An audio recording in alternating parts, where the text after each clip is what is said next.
All right, so with that, let's go ahead and get started. So good evening, everyone. Thank you for coming to tonight's D-BRAC meeting. And thank you for sticking out in the context of us having to reschedule because of the snowstorm. But hopefully everyone enjoyed a nice little bit of a break to kind of decompress and kind of enjoy the weather and do good things. So with that, I'm just going to kind of outline what we're going to hopefully be able to accomplish tonight, because this is our last scheduled meeting, and then so we'll kind of go the next steps from here. So the first step is going to be, after we do some kind of general committee business, staff are going to give us, additional data update on the data requests that we had given, and also provide some additional information that they were hoping to give us at our last meeting on some of the different options we were looking at.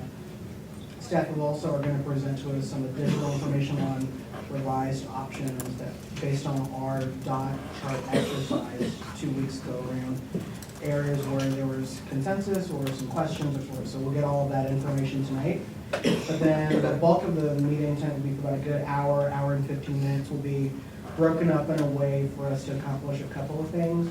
One is at the core is to get a sense for everyone to clearly articulate what they see as individual pros and cons of all of the options that we're going to see tonight. The goal is to really be specific as we can and get a sense of where everyone is just individually and understand where we think there's some energy. And then kind of the second part of the process will be to get a sense of, from using our radio or green cards, where there's some good support for an option, where there's not clear support or a direction that says we're not willing to move an option forward. So the bulk of the meeting will be helped to facilitate that kind of a discussion tonight. And so I'll outline that structure once we get there. And then after we do that, I think Pamela will begin articulating, once we've landed our specifics tonight, what is the process forward in the final stretch to take all of this information and generate our next memorandum that will go to the interim superintendent.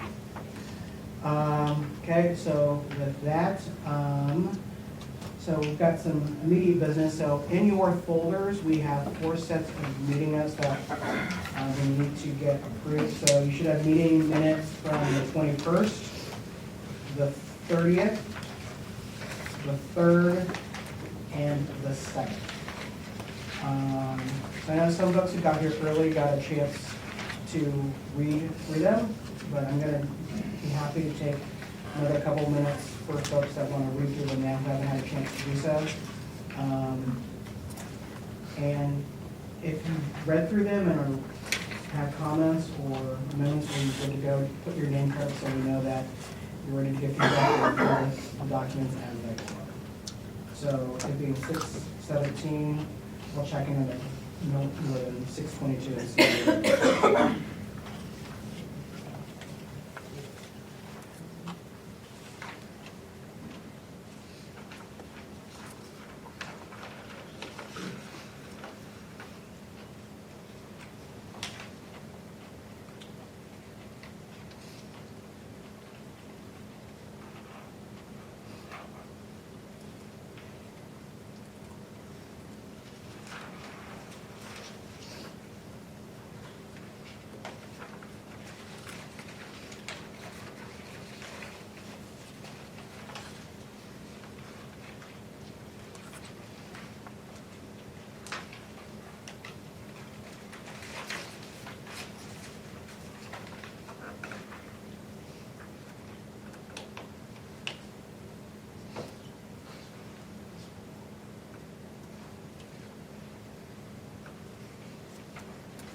correction, I think, for December 3rd. On the grade level adjustments, I think it was relocate 5th grade to a different elementary school, not 4th grade. On December 3rd? December 3rd, page 2? Oh, I think it was this year's 4th graders. Yeah, it just sounds, relocate fourth grade, is that the part? Yes. I think it was that we were talking about. This So year's fourth add graders. this year's fourth This grade. year's fourth grade. This year's fourth grade, so next year's fifth graders. The fifth grade group, not to make Chief Joe a K3, which Yeah. Right, good catch. I don't want to imply that we're doing that. Should be 26. That would make us really popular, Chief Joe. Can't show our faces in the report. For me. They do say that everybody's gonna hate us by the time we're done. I'm not sure. If everybody hates us, then we've done our job right. Only half the people hate us, then we've done the wrong. That's Right, Yeah, Don, if everyone hates it, then you know you've done it. right. Are dealing with the wesite changes, and particularly with some parents whose kids are coached last year. Thanks. Awesome.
And folks, when you're done, either just give me hands up or name plates or whatever.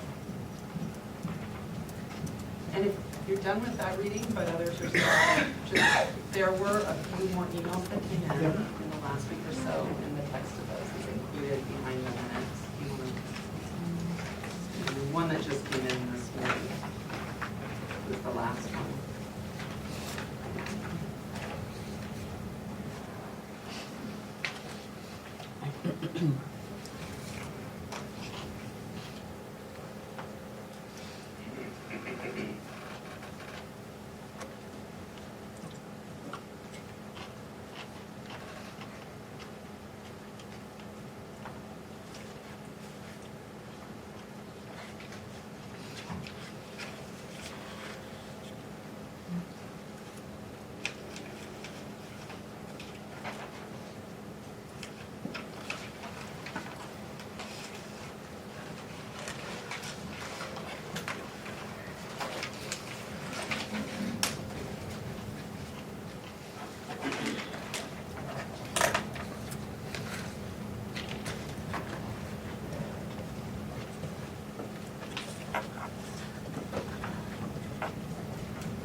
Written meeting minutes.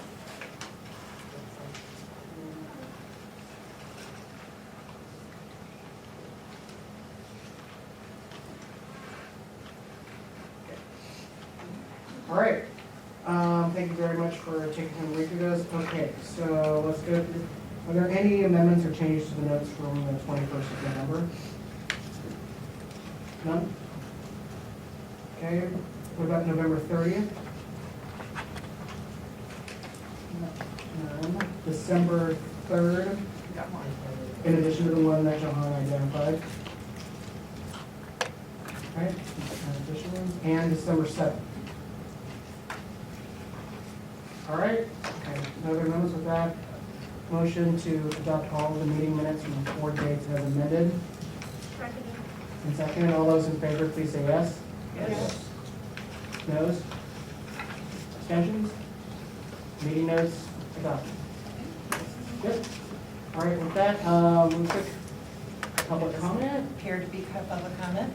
Nope. Okay, so with that. Judy? Good evening, everyone. I'm going to give you an overview of some information that we shared with you electronically last week, since we were worried that on those snow days you wouldn't have enough other things to do, that you would want to spend your time contemplating how to solve these problems. And so we gave you the information. Then there are a couple of revisions because we did, this is a complicated data set and there's always room for finding details. So I'll point that out when I get there. But and I'm here with Melissa tonight. Other parts of the tech team weren't available. Rosie's here with us as well. And given that there was no public comment and other things, like if it's possible, if we move through our clarifying questions and you feel like you're comfortable with the information you have, then we might actually let them take off and do other things this evening. So keep that in mind as you're looking at these. Any questions that you have that you think you really need technical assistance on, we can stay as long as we need to, but if we can focus on that before moving to discussion, that would be helpful. Okay, so just regrounding. The charge was to complete the implementation of the K-8 reconfiguration, Ockley Green, Chief Joseph Beach, Peninsula, and Woodlawn. Specifically, see if we could hold Chief Joseph 5th grade at a school other than Ockley Green, balance enrollment across the feeder schools, and consider ways to resolve program co-location challenges.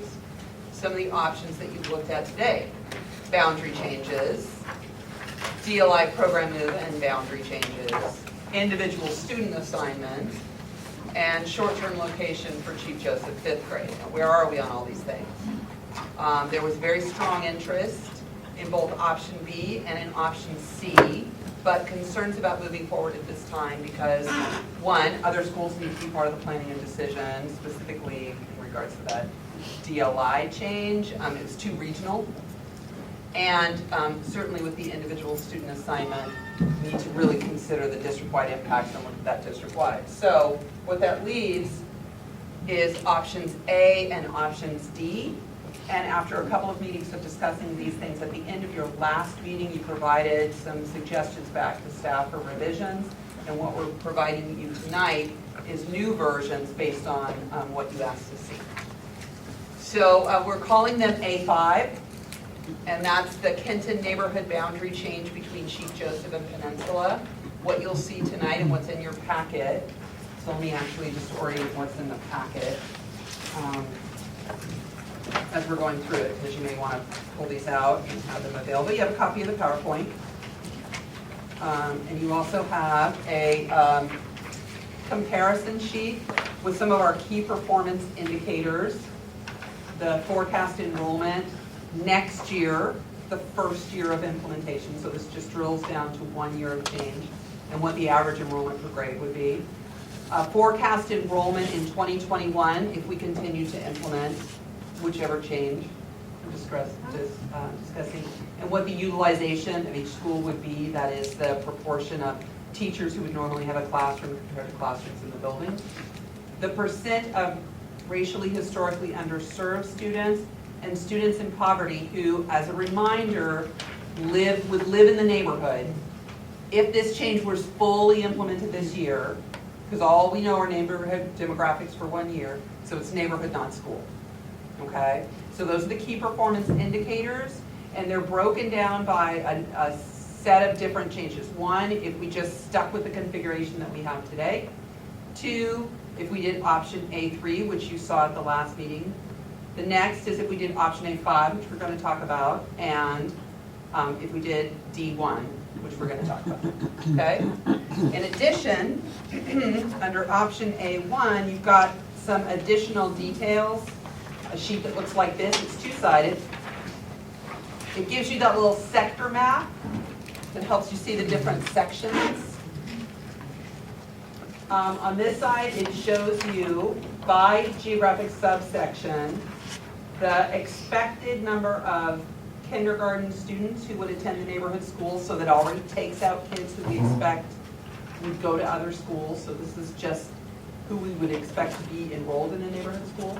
And then what the current percentage of direct certification for free meals and historically underserved students are within that section, okay?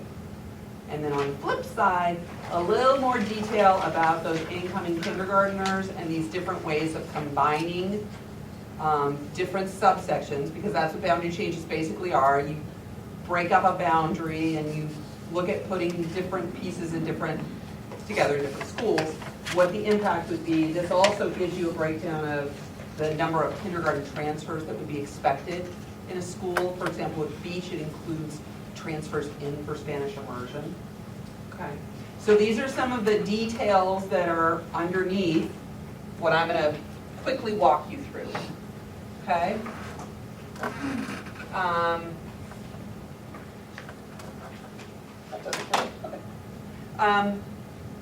Okay, so there's a couple of enrollment assumptions that we want to touch on as well, because Ockley Green and Beach are two schools that we're not going to talk about a lot when we talk about A5 and D1.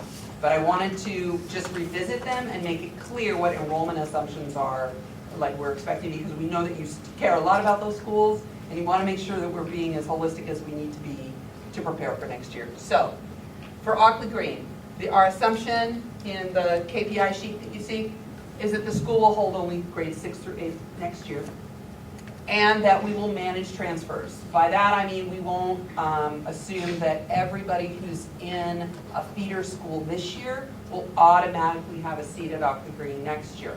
Now the way we're going to manage those is something I just want to spend a moment talking about.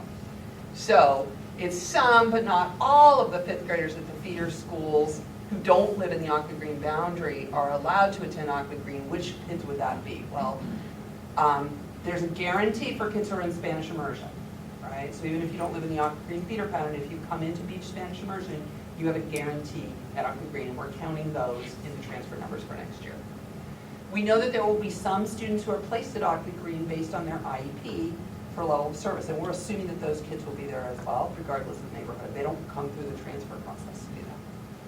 And then next, for the seats remaining, we're assuming that there's a priority for siblings, that's in board policy, as well as for students who have moved out of one of the feeder school neighborhoods or who have other hardships. So this is trying to acknowledge that strong voice that we heard from Woodlawn, from Peninsula, concern that kids who want to remain with their cohort would need to have a right to do so. So if they applied and if there's space, they'd have priority over, say, kids applying from other areas or who have other reasons to want Ockley Green.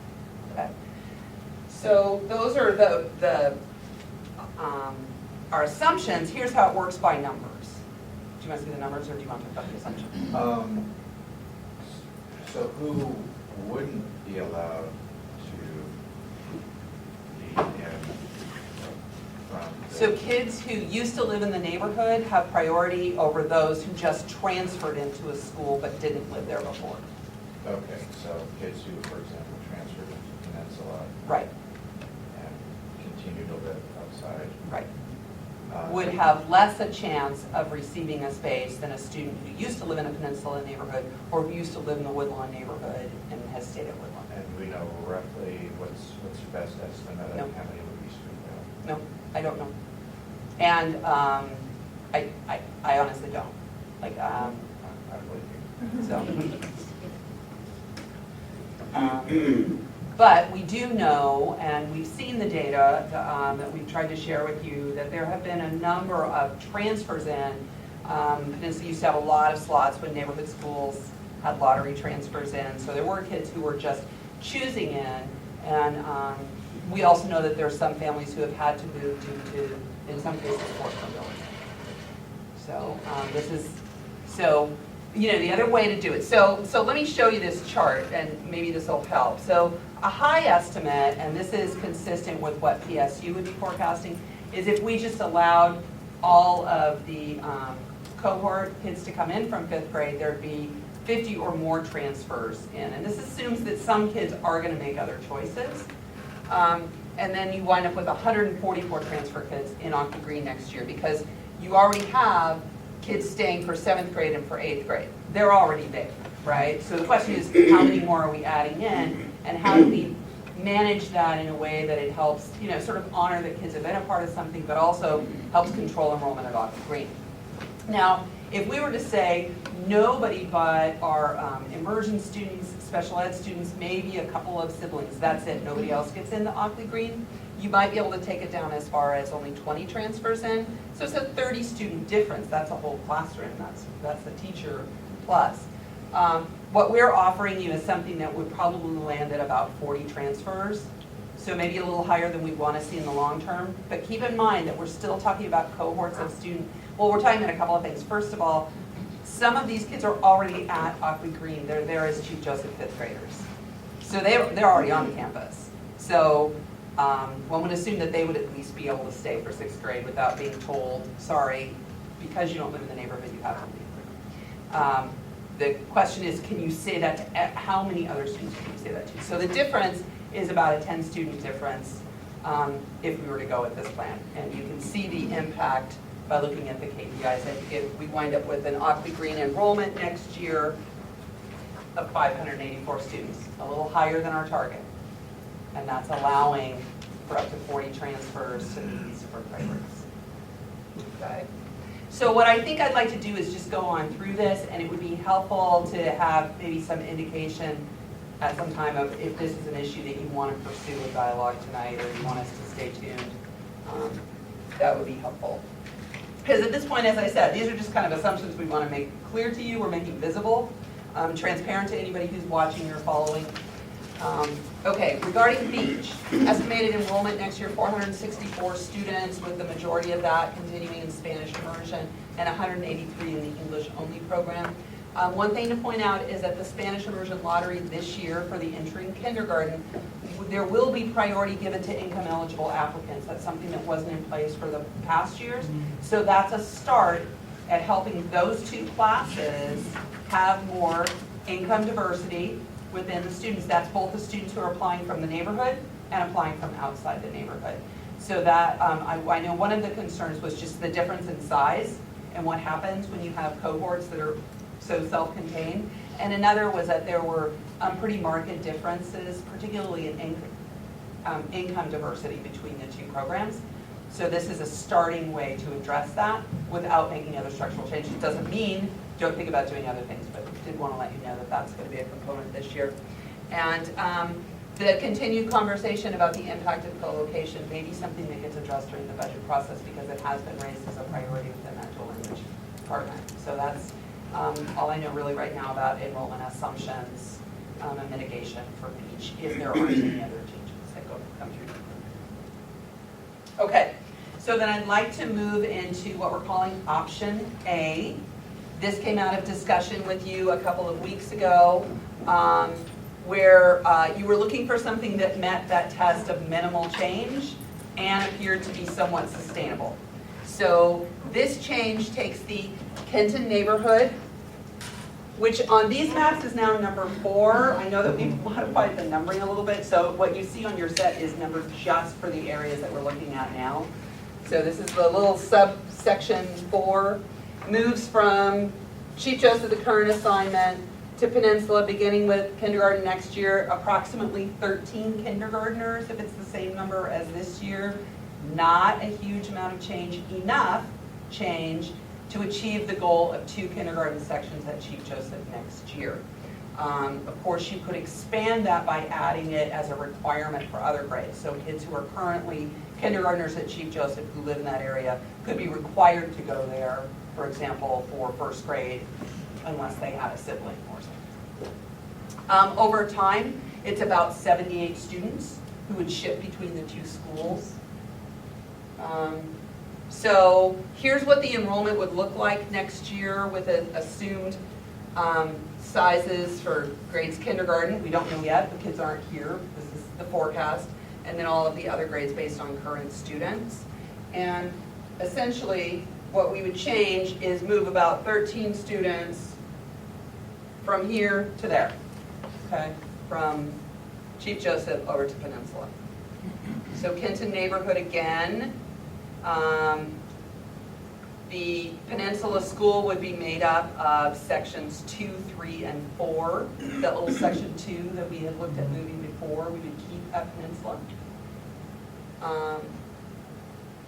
We assume that that would mean 45 neighborhood students from those 3 areas that would attend Peninsula, and that Peninsula would continue to have plenty of room for kids seeking transfer, even if it means they don't go to Ockley Green later.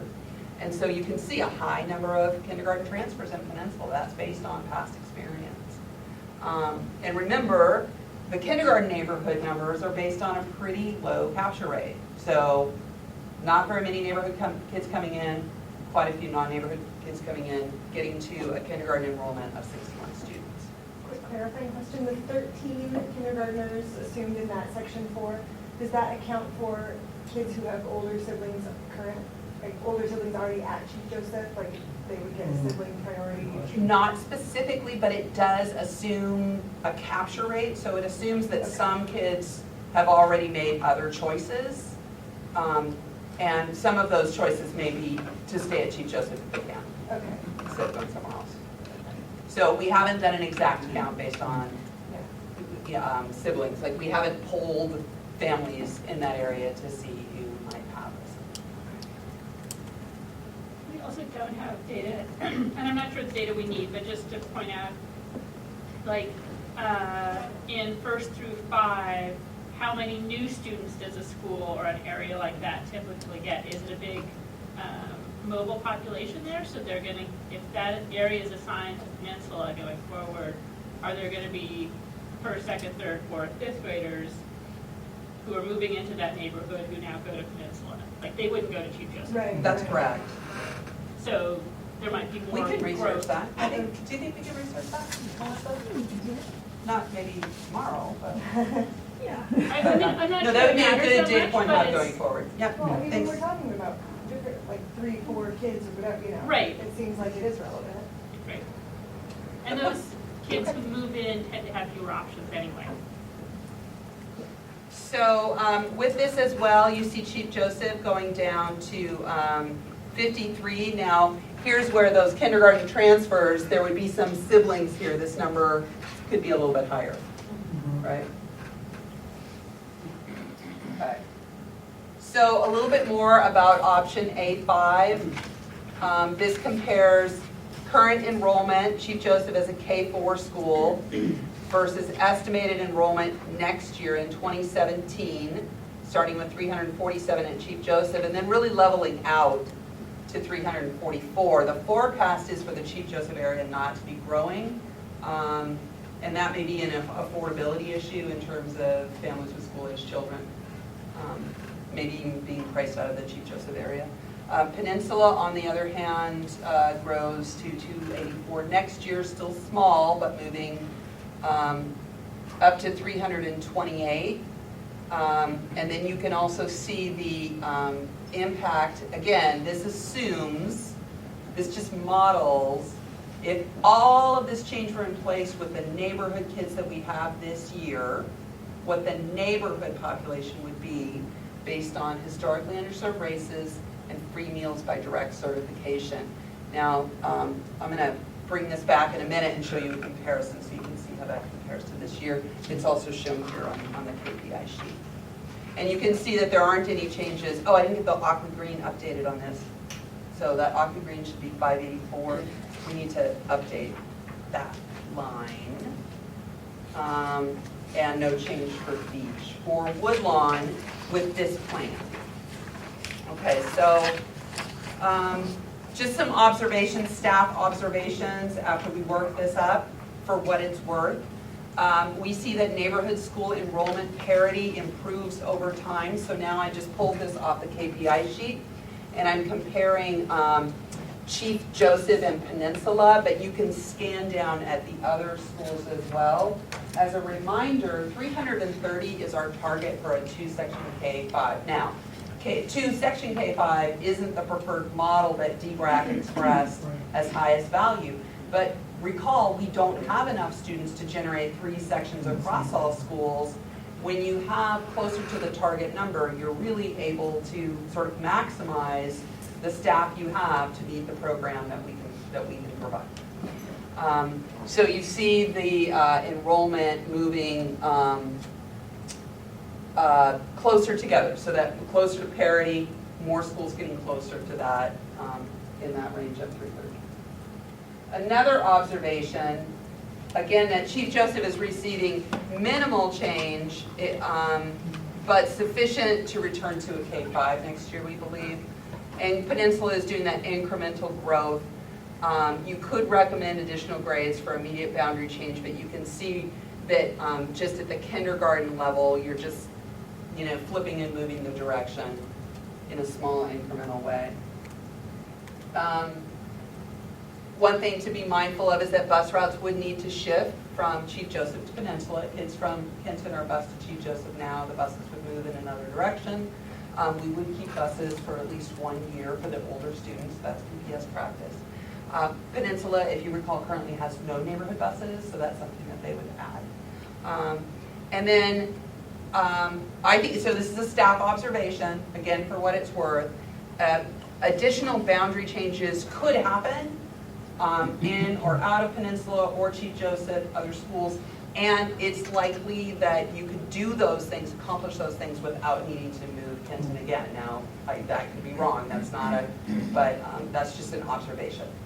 And I think that we've heard that also from some of the comments last time. We compared option A5 to another option that you considered last week. So A3 was the one that moved all of the areas that's east of I-5 out of Chief Joseph, as well as move the Kenton area into Peninsula.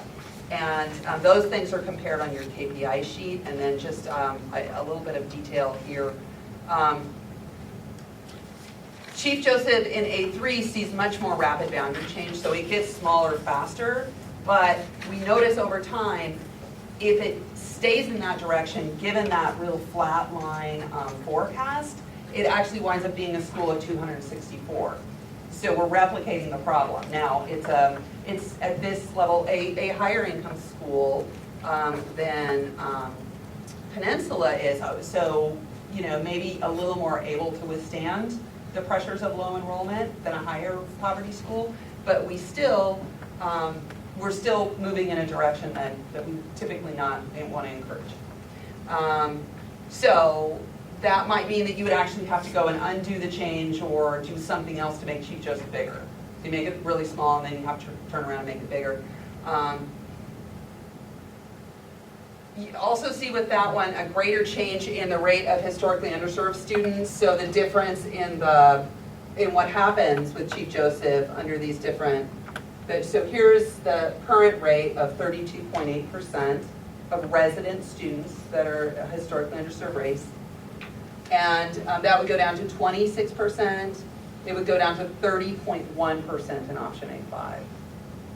And but it's almost identical in terms of the neighborhood poverty rate, which is currently 23.3%, and goes down about 3 percentage points in both of the changes. So that's the kind of difference. Okay, so far? I think just maybe one more observation, then I'm going to flip to D1 to make sure I've covered your clarifying questions about A. Another comparison is obviously that A3 had that sizable boundary change for Woodlawn, which is left as is in A5, something for you to grapple with. Well, one of the concerns expressed by some D-BRAC members, not all, was that those east of I-5 neighborhoods could be reassigned yet again. We're in an area that could be that didn't feel quite as sustainable in your discussion before. So that could mean that something happens to Woodlawn later. Maybe there's an additional or different boundary change later. But if you went with A5 and you didn't resolve for Woodlawn, now You do see that they stay small, 318, right about the size they are now.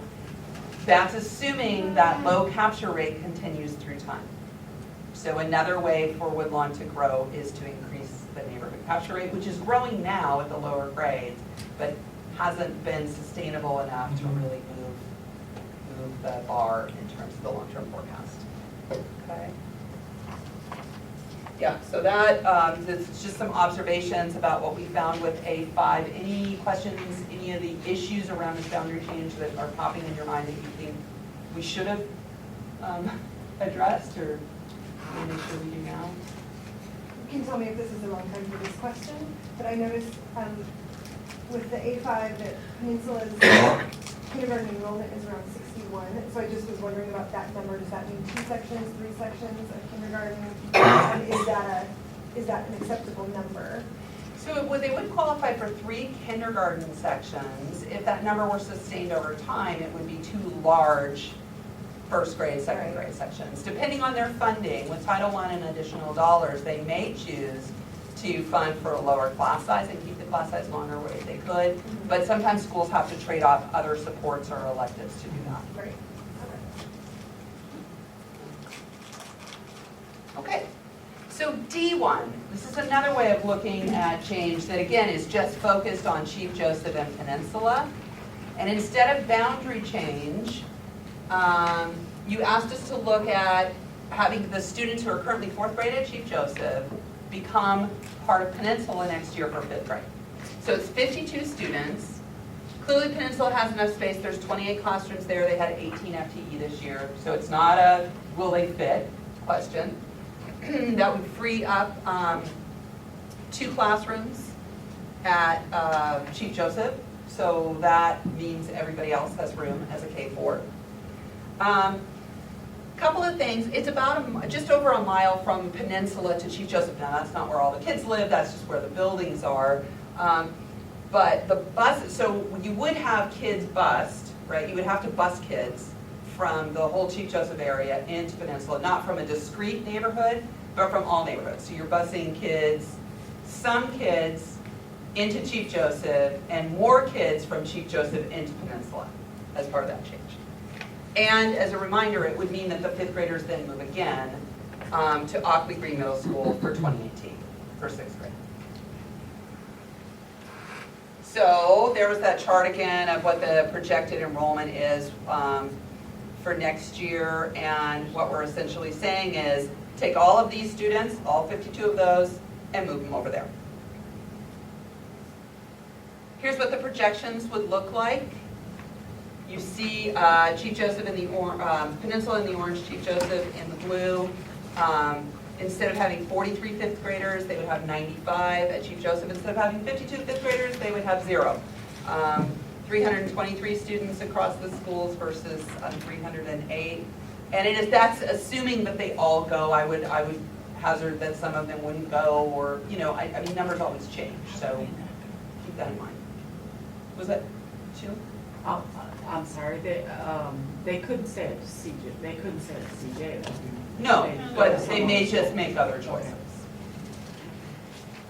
So you asked us some really specific questions at the last meeting about what the impact might be. So we tried to drill down a little bit, and so this is going to get pretty detailed, but hopefully it's responsive to what some of your key questions were. So here's the demographics of this particular cohort of students. 52 kids, 53.4% white, 12.1% multiple races with other ancestries beyond Asian, Black, or Latino, 15.5% Black, 13.8% Latino, 5.2% Asian.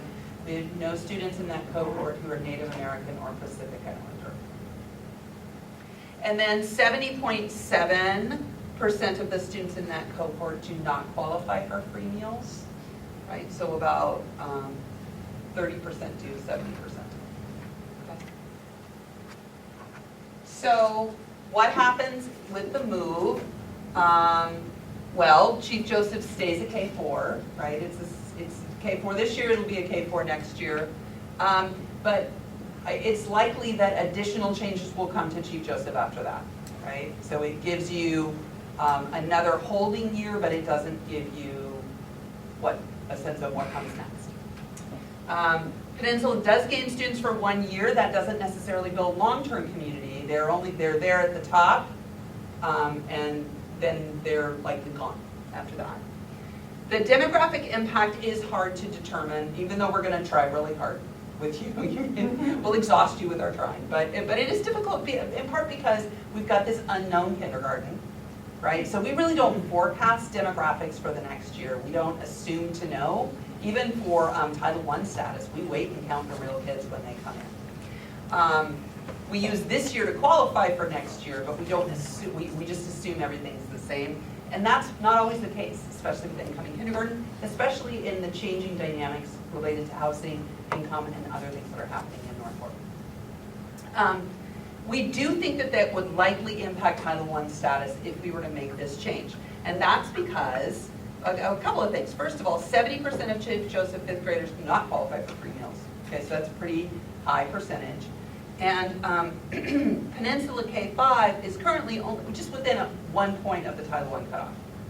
So you need to be at 40%. They're at 39% this year. Any influx of students who are not a higher rate of poverty has the ability to tip that over. Now, it could just happen for other reasons. It isn't just that. So I don't want to lead to the impression that this will be the reason. It could happen anyway because they're so close, but with this, it's very likely that that would be the outcome. Keep in mind that the school has a bridge year. So it doesn't mean funding is instantly cut off. There's a whole other year to recalculate before funding would change.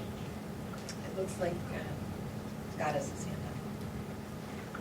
So Title I determination happens the previous year, or?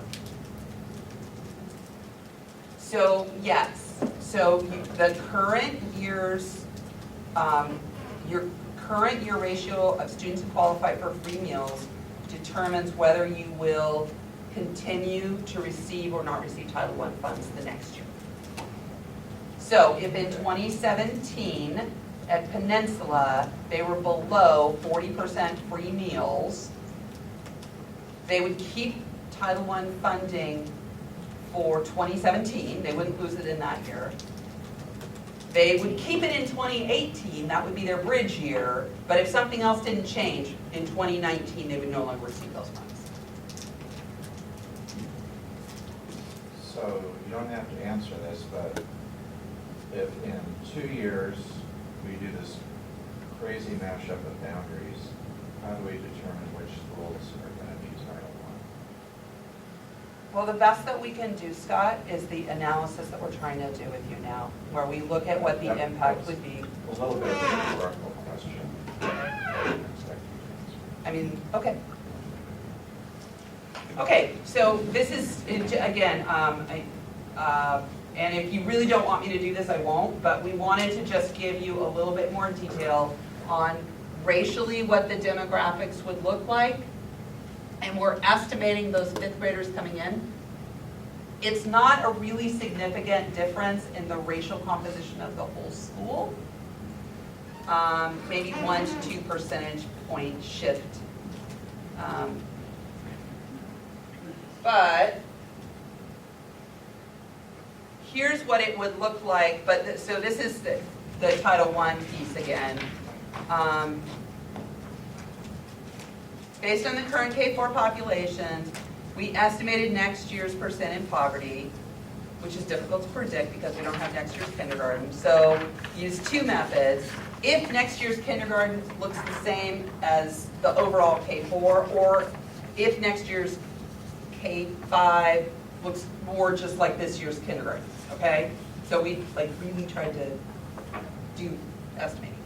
So if Peninsula, for example, the whole school looked more like this year's kindergarten, it'll be at 39.1%. And this is without the Chief Joseph fifth graders coming, okay? So this is where we think, depending on what next year's kindergarten would look like, Peninsula may fall out of Title I funding in the future anyway.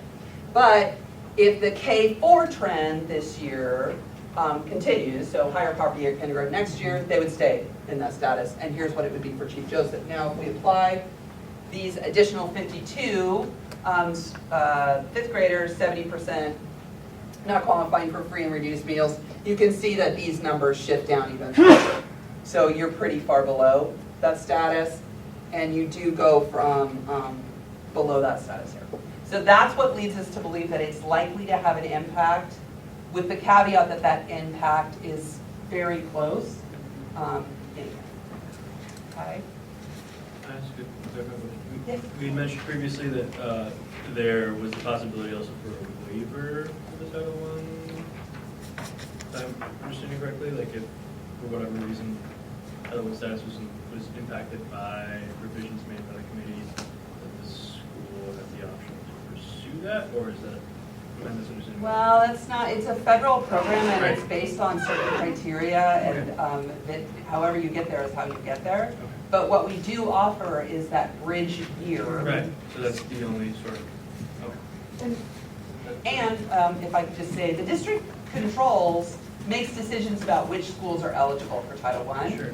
We can move those lines, Right. and we have it different times, so that's another way. Like if the whole bar moved, then they could stay in that status. Now that does mean fewer school, like the dollars don't get bigger. Right, it's just. Yeah. Go ahead. So that individually speaking, a child cannot qualify at the school for free or reduced lunch. Oh, a child still qualifies, and a child still receives meals Right. based on their family But status. the way that the school will spend the money, that title money is, But the Title I funding is an additional set of dollars that come to the school for staff and services for the children. so, and peninsulas particularly, or specifically, they're under-enrolled, so they're not meeting the minimum for all programming at that school. Well, they are meeting programming. They're having to use some, what we call non-formula resources to do that. Okay. So, just so I'm understanding, if they were to have more students, they wouldn't have to do the non. Right. Okay.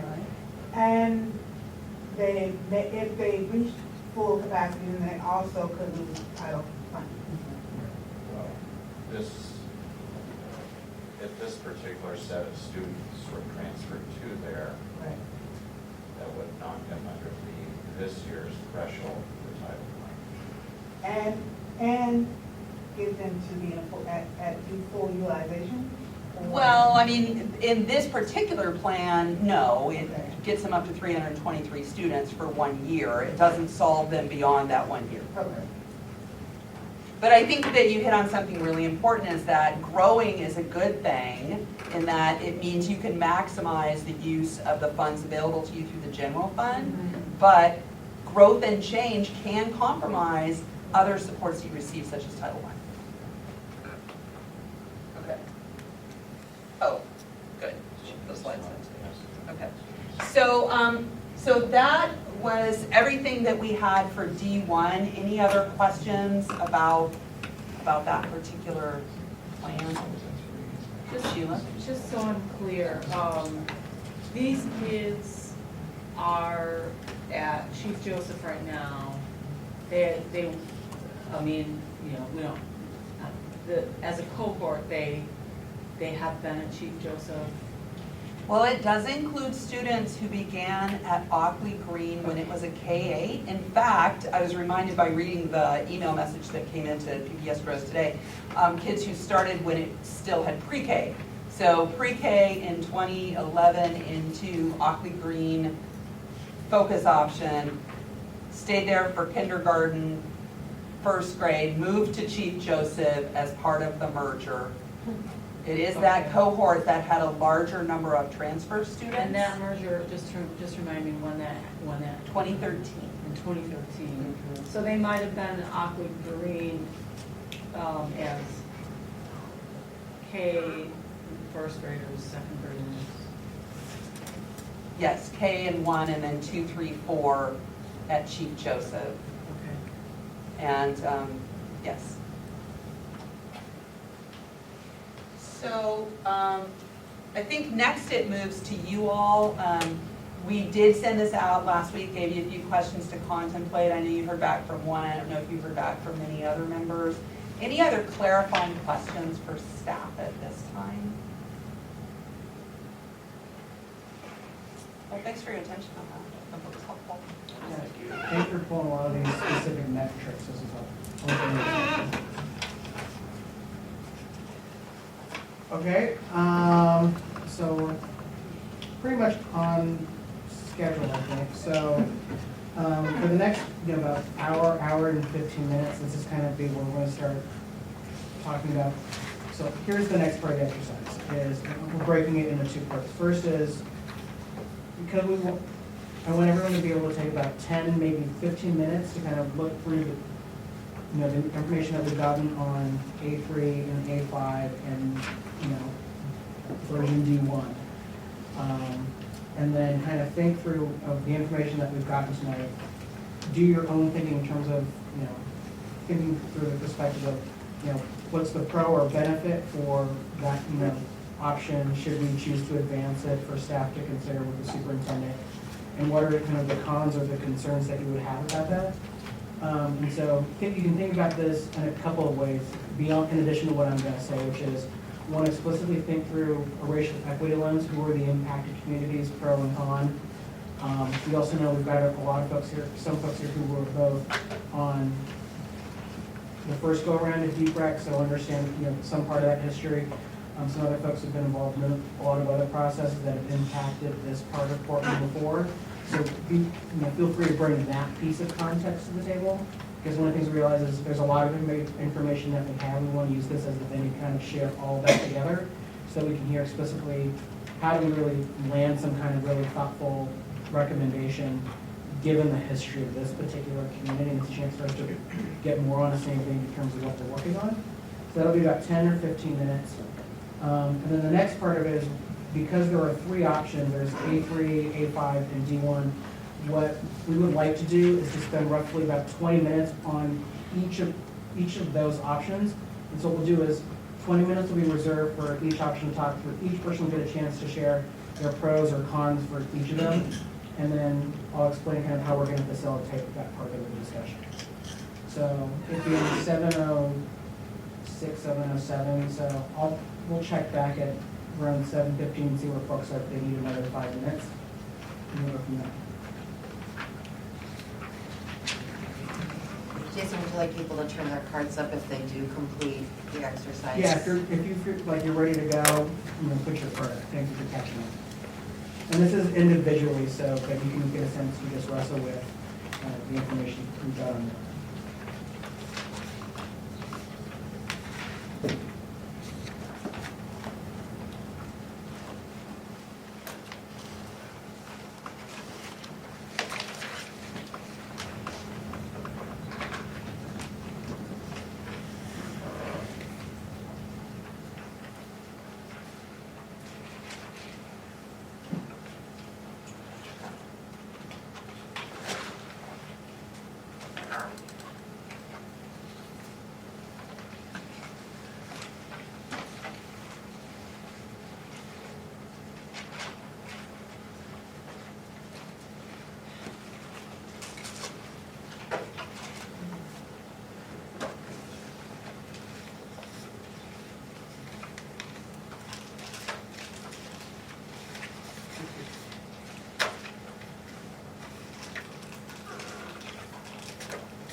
asked me to to clarify the changes that were included in A3.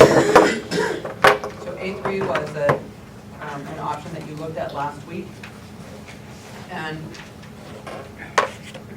in option A3, Chief Joseph boundary is made up of only section 1. So if you look on the map, the blue, the bright blue, areas 6 and 7, which are east of I-5, become part of Woodlawn. Area 4, that's the Kenton neighborhood, becomes part of Peninsula. So Peninsula is made up of areas 2, 3, and 4. 2 and 3 are part of our Peninsula neighborhood now. They gain number 4. Let me know if you have any questions. Thank you, Judy.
too, but I appreciate it.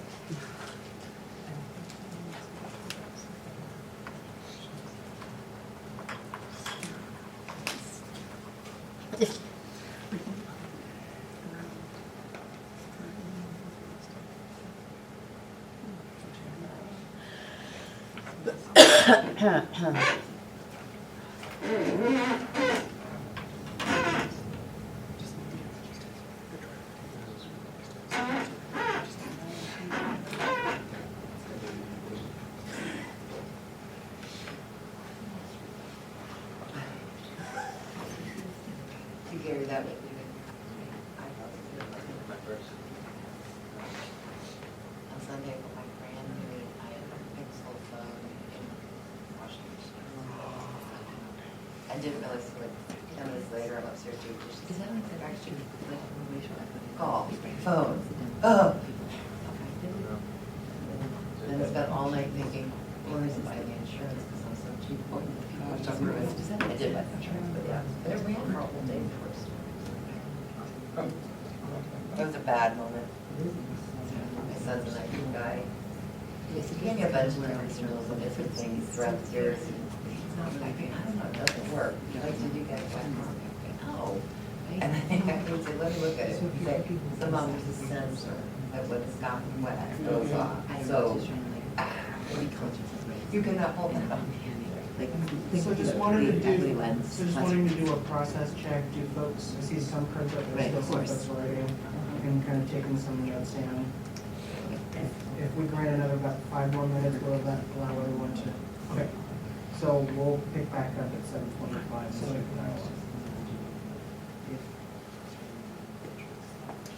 Okay. Of course, right, understood. Okay, that helps.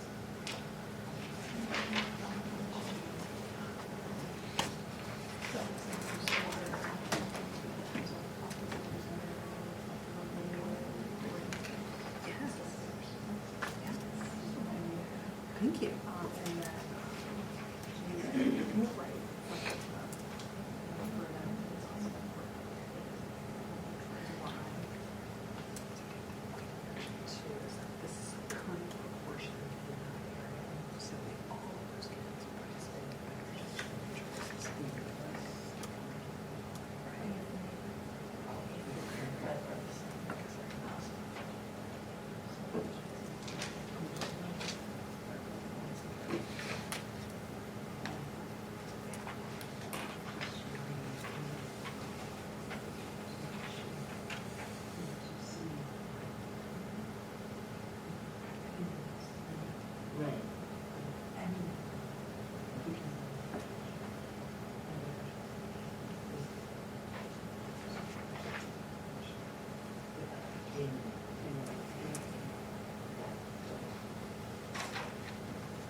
Set up the next piece and participate if you want to.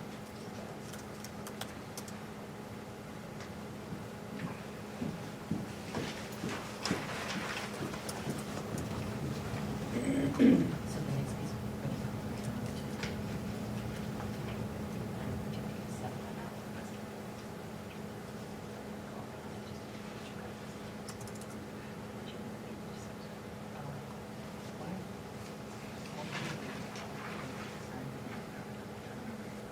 Great.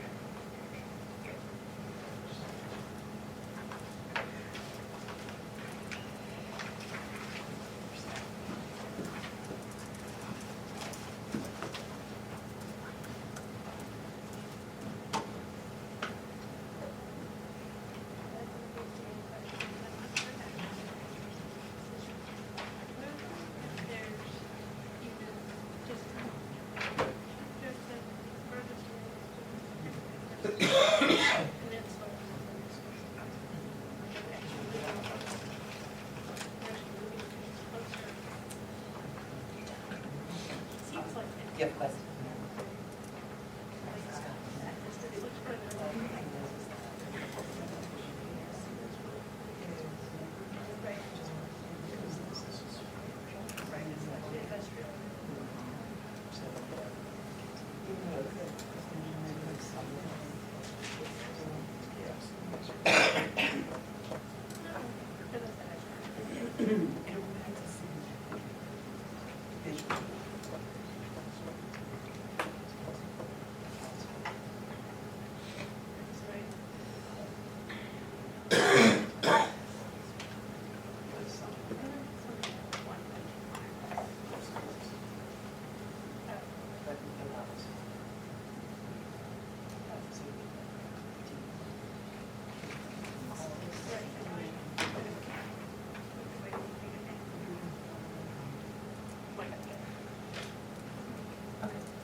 The line is at R5?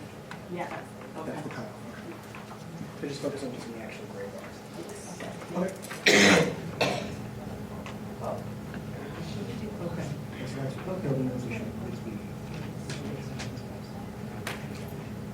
If nothing happens. Because that's just current. That one's just like boundaries, then. We should just,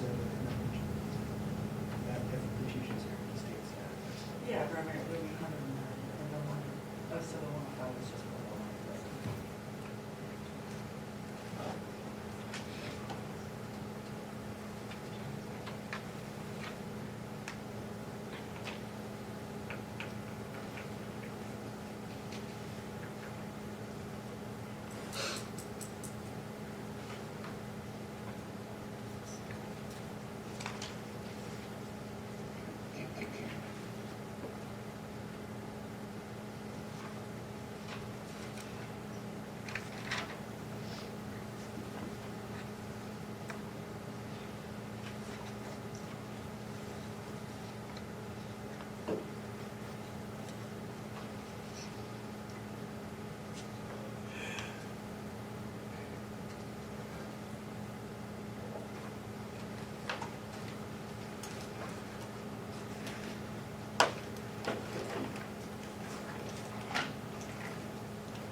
Okay, we are approaching Precision. 7:25. Folks good? All right. Okay, so here's how our exercise is gonna roll out. So we have 20 minutes per option. And so what we're gonna do is we're gonna go kind of around the table so that way everyone gets a chance to kind of share their pros and cons on each option. And so, a couple things. One is, hopefully we can be as specific as possible, because what we want to be able to take from this discussion tonight is to use that language that will then inform the deliverable that we're going to start writing up in the next stretch. So that's what we're going to have, Judy taking notes and the further that if we can be as specific, it'll help us really draft a really clear memo to the superintendent. The second thing is, if you hear something from another person that you completely agree with, raise your green card, so that way we get a sense of that's a common thing that we want to make sure we emphasize in the document, and that way it minimizes our being repetitive in our comments. So everything we're saying is in addition to previous things, not repeated. So I would also add, if we get to a point where all of the, you can have, don't just repeat what you had before, hopefully we'll be able to get through all of them. Right. And then after we've done, all of this dialogue, what we're going to try and do is, based on all the information that we've documented, we're going to ask everyone, those who were here, but then also those who have not, who aren't here tonight. Once we share the kind of memo on Google Docs, they get a sense of where things are. We'll ask everyone who has not been here at the meeting to participate, to kind of give their thoughts both electronically, so we can inform memo and cast the regular vote too. So ultimately, the document we do send will be a reflection of the entire membership. And then, so we'll do that regular vote at the end of each discussion, so we see how much support there is for an option, or how much, how many red cards are for one too. So we'll do that too, so that we get a sense of how likely is something to advance forward, or if there's something that should be options. Okay, so the first one we're going to focus on is option A3, and I'm going to start. Yeah, so That's you. Jason and Kemler are gonna really want to act as participants, so I'm gonna go ahead and open facilitation. Just remind you, please use your regular green cards if you agree with what you hear. And just for the sake of the most time for discussion, try not to repeat things that you've already heard, so make it additive as you go through. So now, thank you, Roger. So we will start, So it says pros and cons and where? Just pros and cons. Well, how about, yeah. It's sort of starting with the racial equity questions and reflections, and then your other pros and cons. So I didn't use the racial equity lens very much because I think on any of these, there are so many push-pulls that aren't quantifiable that, it's more risk assessment.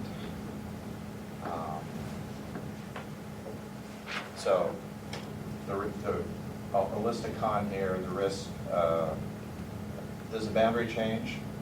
And we might redo it in a year, probably we'll redo it in a year. Do you have any pros that you want to? Okay, and so I see a lot of greens for. And I'll let other people, that's just, Okay. go right along. I saw, there were greens, I want to give Chris, like, who were the greens on that comment? Before we get that. Okay. Almost like what you have, Alicia? So my con would be to me that because of boundary change and based on the neighborhood, I guess, numbers, percentages, it seems like on both sides, if I'm understanding this not correctly, moving 4 to Peninsula and 2 to Peninsula and 6 and 7 to Woodlawn. Yep. Is segregating, because those are some of the pockets with the highest numbers of neighborhood. Two is already part of Peninsula. Okay, so it's 4, losing 4, which is a high number one, and 6 and 7, which are high number Yep. areas. And losing Aqua Green, which is a high number of white students, I don't know about the neighborhood, but students. It's very segregating to me. So that's a con. Clarification? You said Poppy Green? I mean, Chief Judge. Chief Okay, Judge, yeah, sorry. I thought, okay.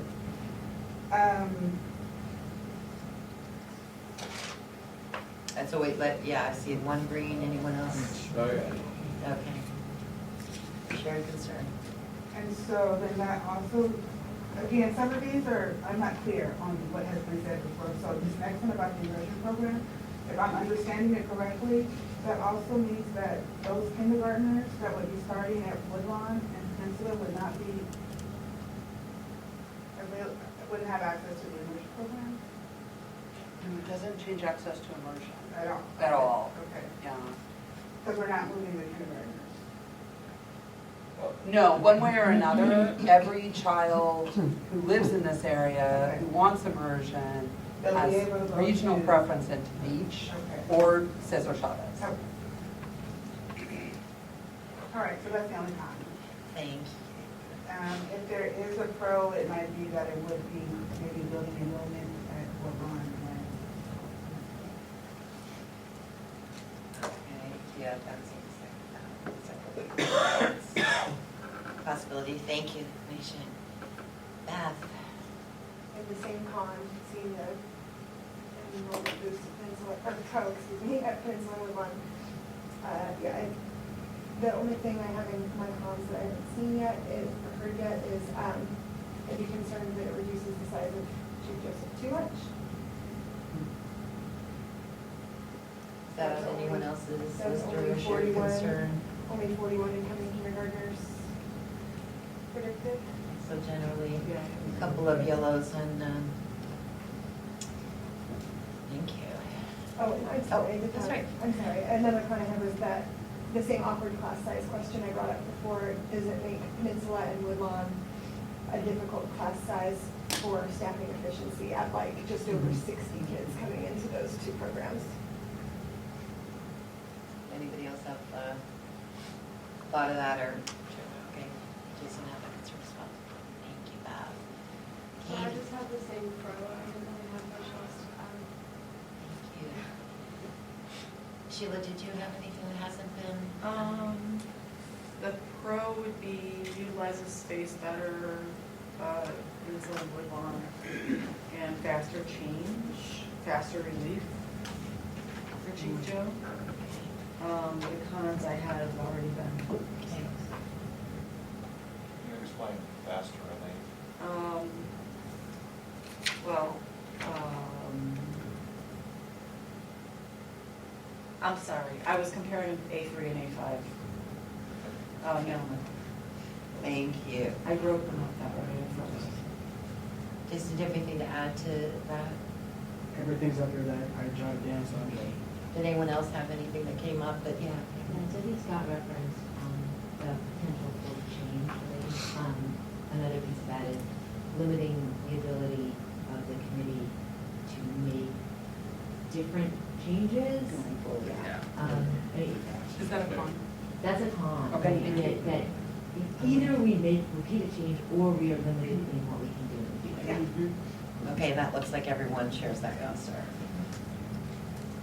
The rest is always bad. Make repeated change or additional change? I'm sorry. So either you make repeated change, as Scott mentioned before, or should you, or you're locked in to not considering different options when we meet. Right. And That was the additional part. just to clarify, and this was because we believe that piece, that 6 and 7, are pieces that we're going to need to balance, we may need to balance other schools. Should we want to use that neighborhood in the future, make changes in that neighborhood in the future without re-impacting, as Alicia said, a portion of the district that is relatively high poverty, then it felt that we want to minimize disruption in that area right now.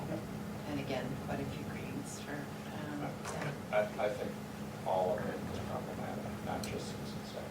Of course, problematic Yeah. as well. Agreed.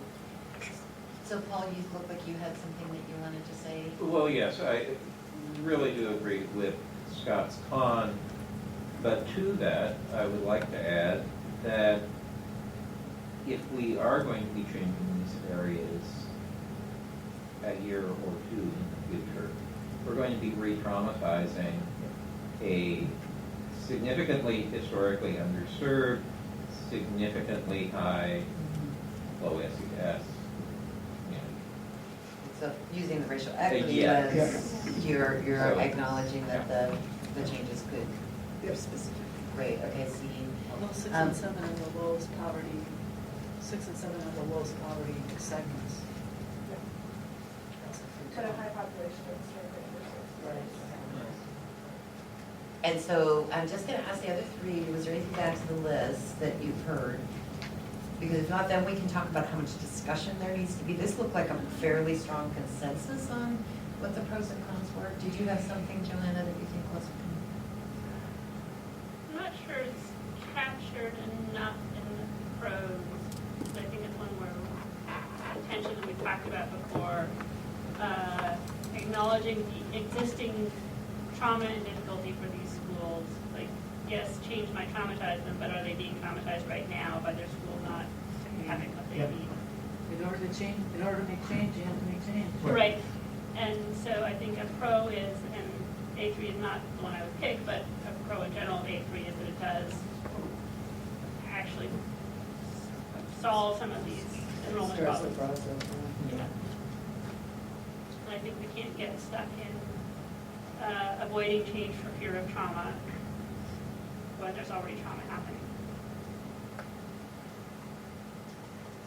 So now, yes, just, I saw some red, some greens go up, but now I would encourage you to have the discussion on that.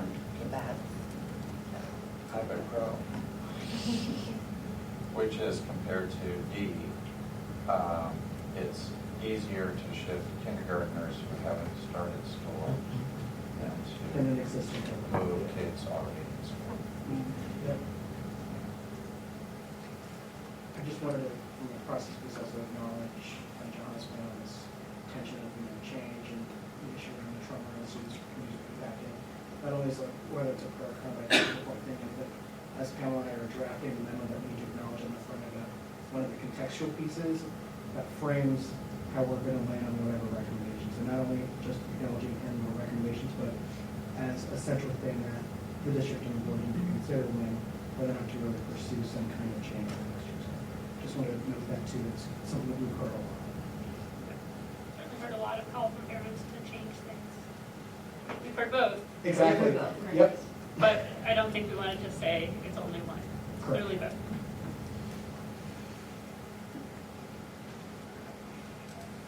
So I guess, Sorry, I spaced out for a minute. I think there's just to be comments In the comments. of the continual attention of change, parents calling out for change versus fear of change, or not fear of change,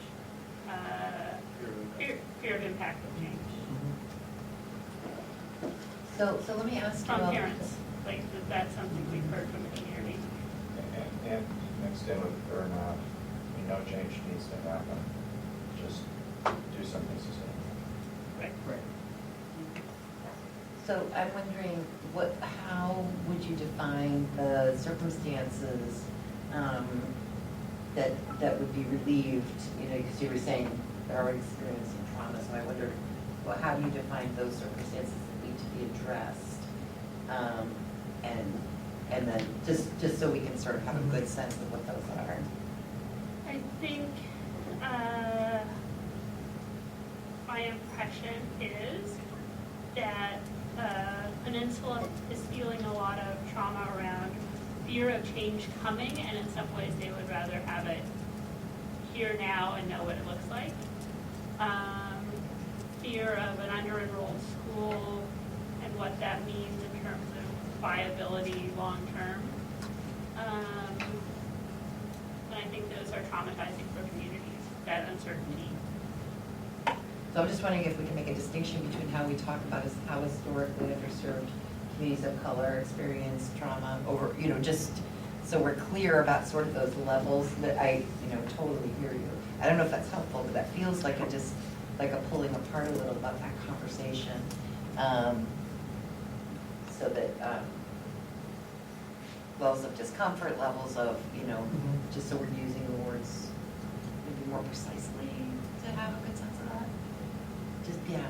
So I'll add on to Johanna's comment. I think this is in a context of discomfort, in that when I attended the PTA session, one of their concerns had been because of the K-8 reconfiguration, that they had lost a good percentage of enrollment that brought them to an under-enrolled K-5, so they really felt that they were using FTE programs. And so one of the things that hurt a lot around was, how can we see some immediate change for next year that boosts us, because there's this feeling like this uncertainty of they weren't clear. Some communities still have frustration around how was Peninsula ultimately included or named as one of the feeders, and the result being, they lost the middle grades, they're in a new middle school program, and failed.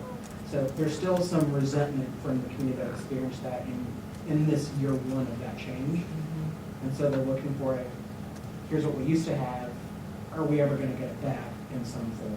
And so I think that gets to John's point, where really the discomfort of they're stuck, and it's like this feeling of what can we do? And so that's that piece. So, thank you for helping me frame, like, is it trauma versus discomfort versus something else, figure out. And then naming like, what is the thing that we've heard or researched or read that helps us finish? So I think our goal for these sessions, they don't have to be 20 minutes long, is that you all have a good sense of, are there thoughts you want from each other? Are there things you want each other to experience? And you're here from a variety of backgrounds, with a variety of expertise. So the idea being that you could bring your particular lens into what you understand, right? So that's the piece we want to see. If there's a lot of consensus here on the pros and cons, I'm saying, and I don't know how much time you want to spend going deep, there may be better places to use that. Yes? I was just processing these two comments about Peninsula being afraid of change, but then them saying, well, but you took these things away from us by putting us into this, how are you gonna fix it? So does that mean if we're not taking kids out, we're not taking kids out of Peninsula, so kids who are there are not going to experience change. So it seems to me that in their case, the change that can add kids to their enrollment is a very good thing, that they would not consider a negative. Would you? No, I- For that school, but what about the school that the kids are coming from? Well, Right, but no, I- so but they're what I meant by fear of change is not that they're afraid of having more kids. They're frustrated by the uncertainty of having that change delayed. Okay. Yeah. So I think also something to your point about language, Dance break, Wow. I know. That would be like. You have our attention. That's an exclamation point, Pamela. Sorry about that. Sing it. That was good. Oh, man. So I think, just listening to Johanna, it's a difference between change and uncertainty, right? So I think what I heard from you was not, there's significant, and I wasn't at the meeting, but the issue wasn't change, it was, what is that change going to be? Right. And that, the unknown versus the actual change. Right. And those things are customary. Is that correct? Did I hear you right? Yeah, it's that it's sitting out, there's this, they know some change has to happen for them, because where they are now is not sustainable. So they know it's out there, and that uncertainty of not having felt heard, not having been included in the conversation. And they're like, no, we want, like, fix something for us. So, does that feeling, oh, I'm sorry. No, I don't even know why that was up there. I was like, oh, I like that. Does that feeling, and this is not directed to you, so I won't look at You you, can but look at me, is that feeling something that we can solve or figure out, especially because it sounds like we're saying this was, especially with the, boundary change, this is something that could change next year or the year after that. So how much of the priority are we putting into that feeling that we heard or that we when we went to those meetings in terms of our decision making? If we were to put a lot of weight into the fact that this choice could change the year after or the year after, how do we start to figure out how to prioritize what we're looking at when we're doing kind of like a, I don't want to I say. guess what I was trying to say, I didn't let you understand. No, I'm finished. Okay, I guess what I was trying to say is we talked a lot about the trauma of change, and I wanted to make sure that we were balancing that with the trauma of uncertainty of not changing, and just that we're aware of both of those things. So is it okay to call that the discomfort with change or the impacts of change? Again, I'm just trying to pull up because there's a lot of conversation around trauma as a long-term consequence for historically underrepresented communities because of, when you're looking through a racial equity lens, there's a difference when we talk about traumas to communities of color. I'm just kind of trying to see it, but that's my understanding. So, and I have one other question. Discomfort feels too weak for me, in what I was trying to say. So oh yeah. So, yeah, sorry. I think I understand what you're saying in the sense that not feeling heard and not feeling like you have self-determination because the decisions have been made without you can feel pretty invalidating. So I think that maybe that's very helpful. Yeah. So I think it's what you're saying. I have one question. So do you think there's any, just as a watching overall and all the feedback you've had, I sort of have the sense that everybody in all the schools have that same tension between the uncertainty and the feeling like, and because of, as I understand correctly, the way the middle school happened so quickly, and there was, all of that stuff. So I'm just wondering if you see that this is particularly impactful for this one school, or do you think all the schools have some level of sort of uncertainty and hoping for, wanting change, fearing that it limits options, and the uncertainty. So I'm just trying to figure out if it's particular to this scenario and this. I don't mean to dominate at all, but No, it's okay. my impression is that because of Peninsula's small size now, is a stronger feeling there than at the other schools. Okay, can we have did other people have that same impression? Okay. Can I just because I put all the notes together, like in a comparative sense, I believe that comments from Peninsula were more centered towards loss related to the K-8 change than from any other school. I think that Peninsula is a school that was more strong in their belief that being a K-8 was appropriate for their community, and that they had more to lose than to gain. A reminder as well, there are many families who have chosen to transfer into Peninsula and did that because it was a K-8. So to answer your question, just thinking about that full range, does that resonate? That's the big. Yeah. I If think they that's the did come- distinction. yeah. And I'm gonna do a time check while you're next, but I just wanna say, so we're about a minute away from hitting our 20 minutes. I was just going to say that as you're discussing the appropriateness of trauma versus discomfort, I think that what Peninsula actually feels is grief over loss. And also, as I've talked with people there, I perceive they are afraid that they're going to end up being closed. I think that's what their fear is. Whether it's rational or not, that's the fear. Thank you.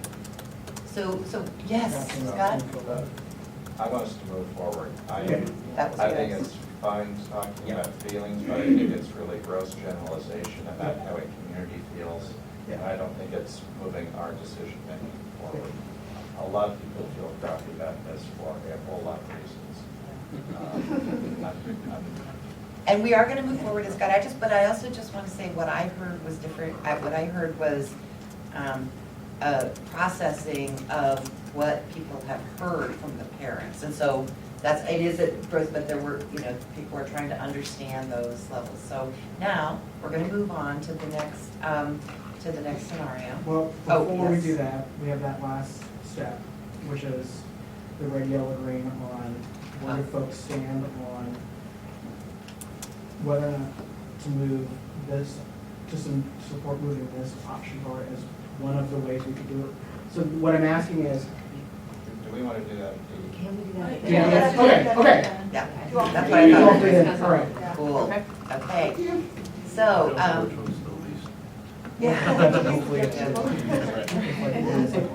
So we're gonna repeat the process for the next piece. So I'm gonna start with Johanna. I'm gonna start in different places, so. Start with somebody else I talked too much last time. Okay, so I'd like to start, actually, how about if we start, why don't we then just go down one, Paul? Would you, Ro, what would you? So we're the first, okay. And which one are we on, D or you want? A5. You went back. I don't know, I'm kind of stuck on D, so I'm gonna pass. Did anyone have to do pros or cons for A5 that you wanted to share? I think it's likely the most sustainable.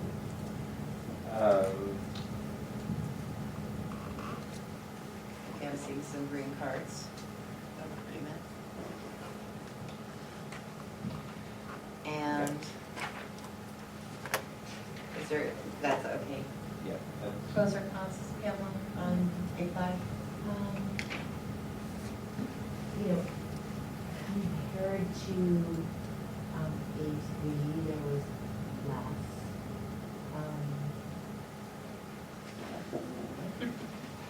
I think the I-5 is a logical boundary. I know there's always future uncertainty, but it seems to follow.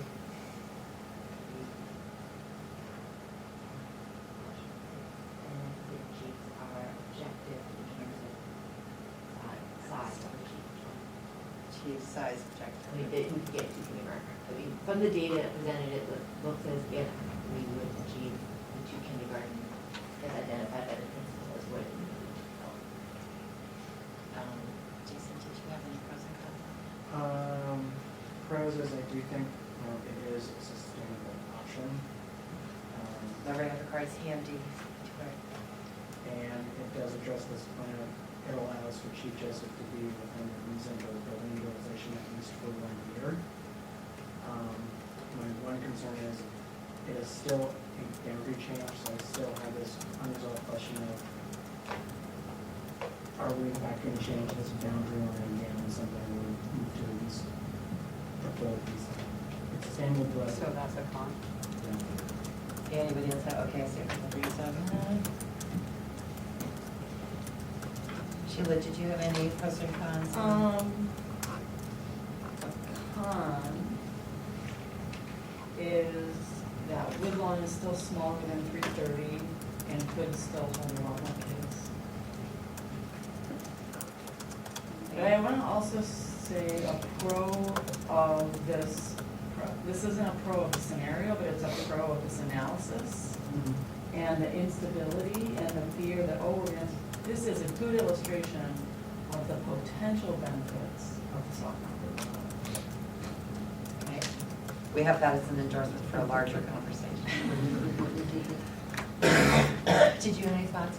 No, I just agree with Jason. Yeah, so in addition to the statements I've already agreed with, so I think that my pros have been hit. It's likely a sustainable change, reduces the chance of multiple changes when the rest of the east side is addressed, appears to solve the two main problems, getting fifth grade out of the green and room for the kindergarten and teacher. And also possibility of bringing more than those 13 kindergartners into Peninsula with new upper grade students moving in to that neighborhood. For cons, I have that it's based on a small, we're talking about a small number of basically unknown kids who becoming kindergartners. So if those numbers are off, this could totally not work at all. Right. And, also, that the students in that section 4 Kenton neighborhood is a higher concentration of poverty and historically underserved students than the rest of that Chief Joseph community. So those are the ones that are being moved in this scenario. That's a con. That's, yes, I'm on constant, yeah. And then this, it reminded me when I was thinking about the pro being pretty likely to limit multiple changes in the same community, that's assuming that we would be moving towards more boundary change as our philosophy when we do all of the east side. If we did move into some, like an individual assignment model or something, then that would be affecting that neighborhood, like not those kids necessarily, those kindergartners, but it would be affecting that neighborhood again if we're doing a completely different model that's not boundary, that's not a hard boundary model. Thank you for that. Alicia, did you have anything to add on the? Oh, and then it doesn't have for Woodlawn yet. It what? And then it doesn't do anything for Woodlawn yet. Yeah. My comment would just be, my brain doesn't work like this, I needed to take this home and think about it, like I did the other two. Yeah. So I don't have enough, up here, like a really concrete, but I will say that I think that my only concern that I could tell right here tonight would be that 4 area, Kent area. They're taking them from Ockley Green, or I'm sorry, Chief Joe, to Peninsula could potentially, I don't know if they'll have the same access, but they have it Chief Joe. Or that would be a high issue area. Access to program, access to program, so is there program parity between Right. Chief Joe Right, and? and so which is already.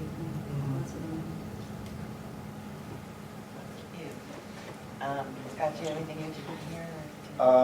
Yeah, something I want to bring up as a con for A3 as well is, the Chief Joe principal saying we can make this work, but it's not an ideal situation. They're going to be packed in there, and it's kind of unclear how long that would continue as well.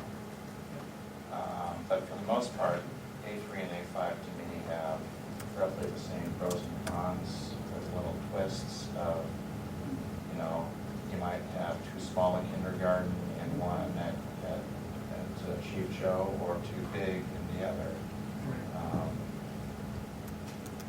So they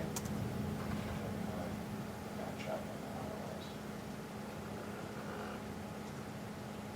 But that's the same pro of kindergarten versus fifth grade. This is what. What's, I'm sorry, kindergarten versus fifth grade? It's easier to start at a school rather than to shift from one school to another, especially if you've already been shifted and are going to shift again the year after that. Okay, thank you. There's the three that passed in the beginning, is there anything you haven't heard that are doing anything either spur? Oh, I'm sorry, you didn't. I didn't start with you. I'm sorry. You didn't pass. You have language tests. I would say that one of the pros of API, that when I look at sort of the straight up numbers, it actually does the best job of sort of balancing these schools to be basically equivalent size, hopefully with equivalent resources. And I know that Area 4 has higher poverty, and I was looking at this, is it actually higher poverty, higher underserved than 3?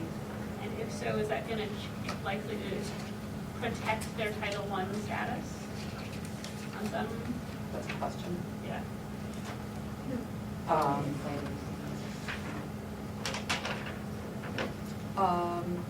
Melissa, since you're talking. Depends on who shows up at the school. Right. No, I know, it totally does, but. But the fact that, so keeping the neighborhood poverty rate at about where it is or a little higher may help with that. Right. Is that Versus moving an area that say would, right. That's an interesting question, and there's all sorts of philosophical thoughts about that.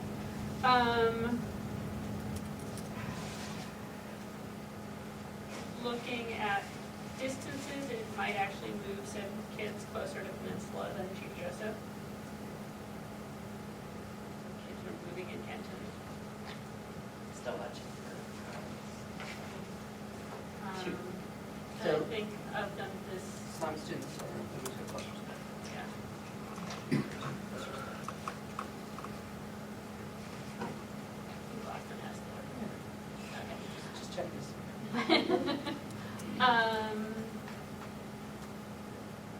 And I think it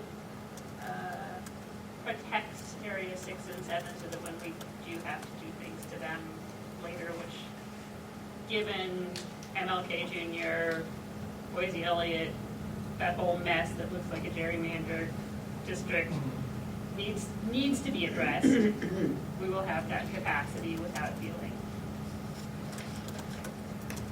Not only that may need to be, that we probably should be doing something there to fix the boundaries so they make more sense. Oh, shh. Not saying.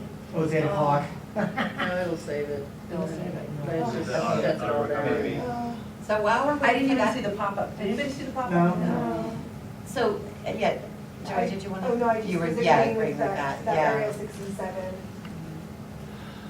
Needs We to be need fixed. to we need to be able to have the flexibility to have that be Oh. the Chocolate. She's raising the chocolate card on that one. when we do something Good, about it's all it, good. and not lock it into something now that we have to be changing. But we know we're likely to have to. Yeah. It's not even like, oh, we might. It's like, Right. no, this area doesn't make sense now. So it's, I mean, I just have some uncertainty based on the sort of the changing demographics of the area. Some concerns are brought up about A3 being a little too drastic in terms of reducing enrollment in Chief Joseph. So it seems like it might not be drastic enough. I don't really know, just in terms of, it seems probably like this might be the best choice for me, just because it seems like it's as severe as A3, but at the same time, I don't know that it'll necessarily solve the problem that we're trying to solve. So I feel pretty ambivalent about it. Well, I feel like what I'm looking for is what will not solve the problem ultimately, but what we can do that will hold us over until we do the whole east side with the minimal impact. Well, not minimal impact, but minimal, reducing the possibility of multiple impacts on the same community. So that's sort of what one of the big things in my judgment process here is. So others are. And I'm hearing, so from what I heard, and recognizing that it's very difficult to completely understand how to really use the racial equity lens, and we don't know exactly who we're impacting. But I heard kind of similar concerns with A and A3 and A5 without the accurate one of there would be more than,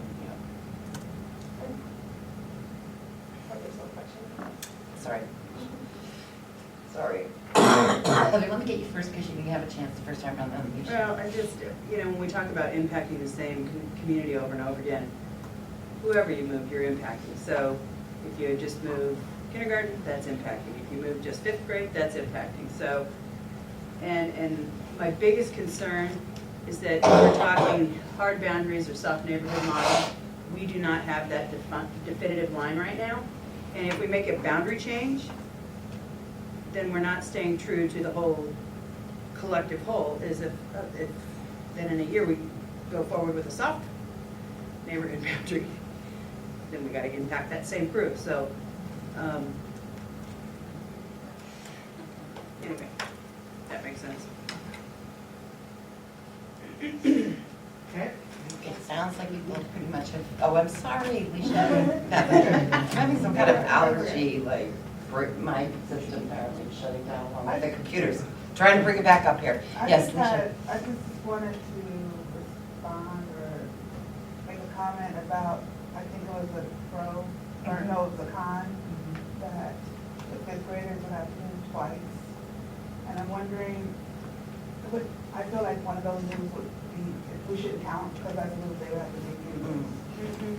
So I think we're double doing. So that's on one. No, Well, these the one where it's the 5th graders. oh, is it the one? Yeah. Okay. Yeah. So I agree. Thank God, I appreciate the double dipping heads up. So I restarted really quickly, and I'm not getting an autosaved. So I do have a concern, but that doesn't mean that it won't pop up later. It does mean that for the purpose, and like, I'm sorry, I didn't even know that I just jumped onto Scribe thinking it would be helpful, but it does mean that that's where the notes were. So we may So have that's to why recreate. we're videotaping the meeting so we can. We may have to recreate just to keep you going in your discussion. So you're 2/3 of the way through, you've talked about the boundary changes, what we were documenting, we're gonna be able to recapture. Yeah, Beth? Okay, so the last thing I wanted to say was just, we're looking at that Clinton neighborhood and seeing that it is higher poverty, higher served, underserved than section 1 of the Chief Joseph boundary. And saying if we're, that's who we're moving. But if we were to look at either other boundary changes or even a soft individual assignment model, if we're talking about looking at schools that have capacity, and that it's a combination of capacity and proximity, right? So chances are that more of those kids are going to be moved out of Chief Joseph than the ones who live in that zone 1, regardless of what model we end up doing for the whole east side. So just looking at the impact, how the kids in that neighborhood are impacted, I just feel like no matter what we do, there's a strong possibility that that's the community that will be moved away from Chief Joseph. So then, does that mean that a pro is that they're, well, I think that was already listed. is that- Sustainable was picked up in other places, right? Is that the? No, I think It's different than sustainable. Some of the kids will be closer. I'm just talking through that, looking at who's being impacted in that neighborhood.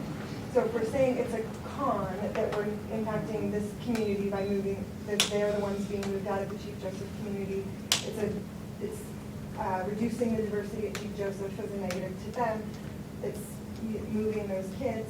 But I guess my question is there a scenario that would not, where those kids would be staying at Chief Joseph and someone else would be, a less historically underserved population would be the one leaving Chief Joseph? Is that even, Right. in any of our situations, is that one of them? I don't know.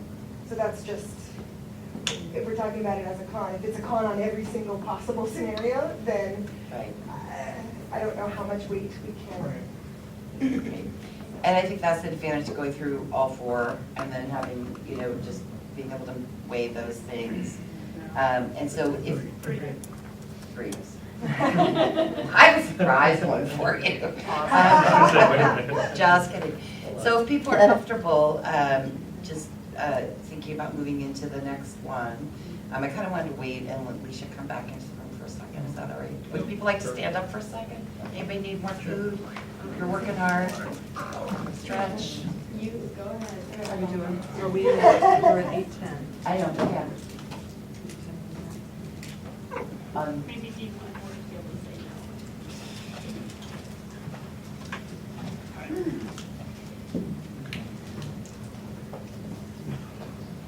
So, I can't put this in the refrigerator tonight, there's not gonna be people in the office tomorrow. So I'm really hoping people will creatively use the containers we have and figure out how to feed your family. Should remember to put on the meeting notice, bring your own saran wrap, like Yeah, no kidding. BYO, You should SW. know by now. Tupperware. Yes, yes. BYOTW.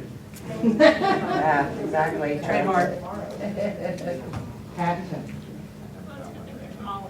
Just bring it raw. Tamales wrap easily, it's the rice. It's I'll just stick it in my purse, it's already wrapped. the rice and the beans. No, rice. Tamales are easy to That's get. what plates are Because for. of the work that I've done in food safety, I know that rice actually can go bad pretty bad. Yeah.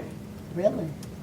Thank you for Rice sharing. for a long time. Yeah, So if anybody knows somewhere where there's a whole bunch of people that like rice, You want rice? Yeah, Can you really. right now? Sadly, I'm sure that's actually true, but I don't know that you can get it to them. Okay, yes. As one thing, really quick, and I wanted to follow up on what Beth was saying. I very much agree, something that I've shared before with Judy. Overall, this is a concern that I have. I recognize that there will be exceptions, but given the way that major streets in Portland divide neighborhoods by class, the way that they divide up real estate, drawing boundary lines along major streets is very likely to increase racial segregation. And I think that D-BRAC and the district needs to be very careful with that going forward. And thank you for that point. We're going to move into the last option to quickly go through, but I appreciate it. I want to build on the racial equity piece when we get through the next one. So starting at, I'm gonna start with Katie. You haven't gotten to start. Are you comfortable starting on the last scenario we're looking at? I'm not really sure where I stand on this one. to be Did you see any honest. pros or cons that struck you? I guess one thing that kind of caught my attention was that there was a lot of change for the Peninsula families based on the one-year switch. Moving them for 1 year. And I just thought, because of where they are at or historically underserved, that might not be a good situation. That's really the only thing. Would you consider that a con? Yes, Okay. sorry. So a con was Yes, a. agreed. okay. But It's the Scott kids needs a from little Chief bit of, Joseph who are moving into Peninsula, so the Right. Yeah. people at Peninsula, the kids who are at Peninsula would be having that influx for Other a year, than the Title but, I. So, okay. but they wouldn't actually be Right. changing schools. But the the Title I is- school Right, Would suddenly absorb. Yeah. okay, yeah, takes in and then. yeah. thank you, Katie. Thank you, that was great. So let's go ahead and go this way now. Dr. Judith. Yeah, so for pros, I had that it doesn't make any long-term decisions or lock us into a particular enrollment balancing method. It really is a temporary stopgap solution. Another pro I had is that it does boost Peninsula's enrollment right away. And while I understand that those are not students that would be continuing there and the cons that go along with that population then leaving, I feel like if staffing is increased due to those kids coming in, then when we do the fully side enrollment balancing and increase Peninsula's enrollment in other ways, that they may not have to lose that FTE. It would be distributed differently because it wouldn't be in the form of 2 extra 5th grade teachers. But anyway, I don't know that, I feel like we want to get more kids into Peninsula, that's the goal. And that, that boundary, that however we may address it down the line. So it's not necessarily that it's like just this 1 year first of students. For cons, large impact on one particular group, that Chief Joseph current 4th graders that have already seen a lot of transition. Complicated, expensive transportation, having buses for just a handful of kids all over this Chief Joseph boundary to get them to Peninsula, and the possible loss of Title I funding for Peninsula. Those were the 3 cons I had. Thank you. We So should, what do you say expensive to use for PPS? Yes, yeah. I think throw out anything on this one? Thank you. Oh, I have more.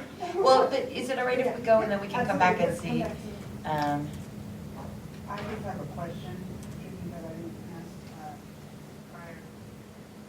So if we take the K-5 out for 1 year, does that mean we'll remain K-4 or will it be just 5? Well, that's what would have to be determined. Okay, so this option is not talking about any of that. That's what I'm saying. If I understand correctly, what all we modeled was 1 year, stay at K-4, 5th grade, go somewhere else. Yeah.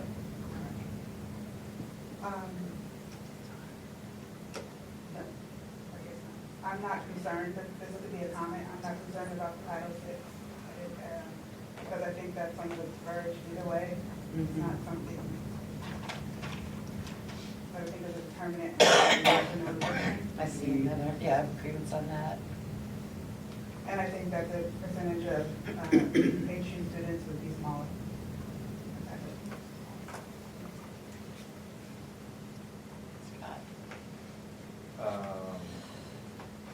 I'd say certainty is a pro, that we know we have 2 more classrooms at Coffee Lake. Second thing is, so my kids transitioned into an intact school, their class, and the schools did a whole lot of prep work, and it was very smooth integration. So those kids could go through that process, have a cool integrated 5th grade at Peninsula, and move together into Chief Joe,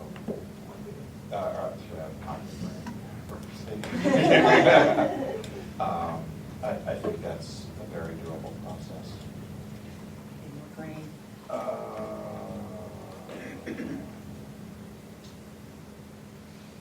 And the Chief Joe would not be overcrowded as it before. Everything else kind of. Can I ask a question, Scott, of your story of kids moving classroom? What grade was it that was moved into that tech school? 3rd going into 4th.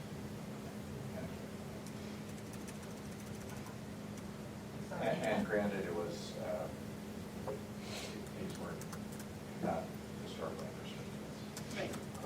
Clear on that. But you can still do stuff to one. I just spoke out of turn with my comment before about deliberation, so I don't know if it should go here now. This is where we go. So,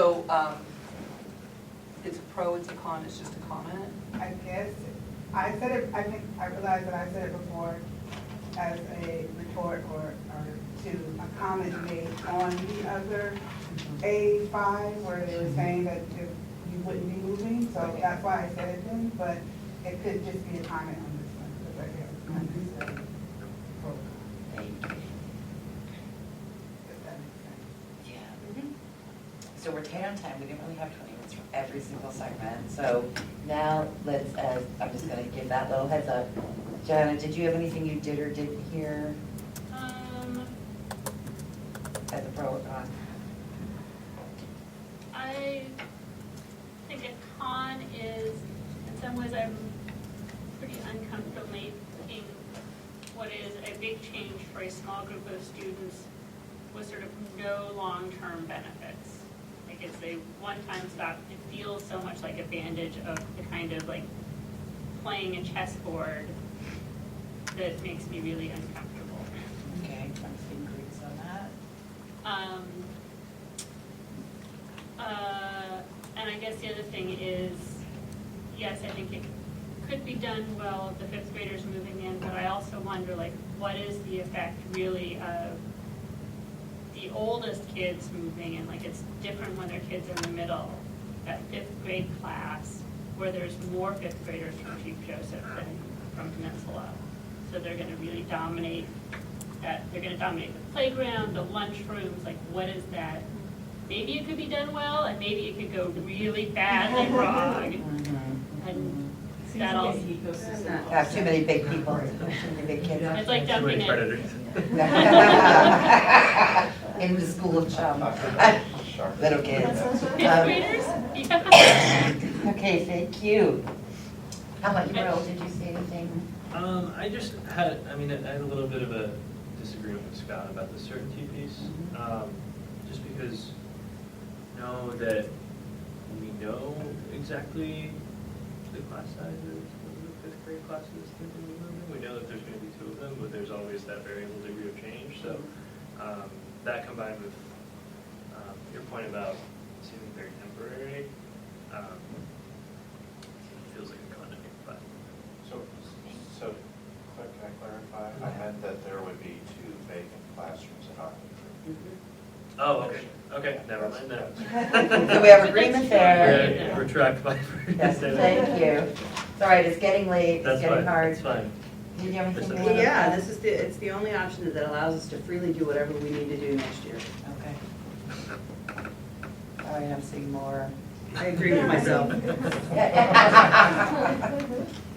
And it's a precedent that's been set by the district before, that moving an entire cohort together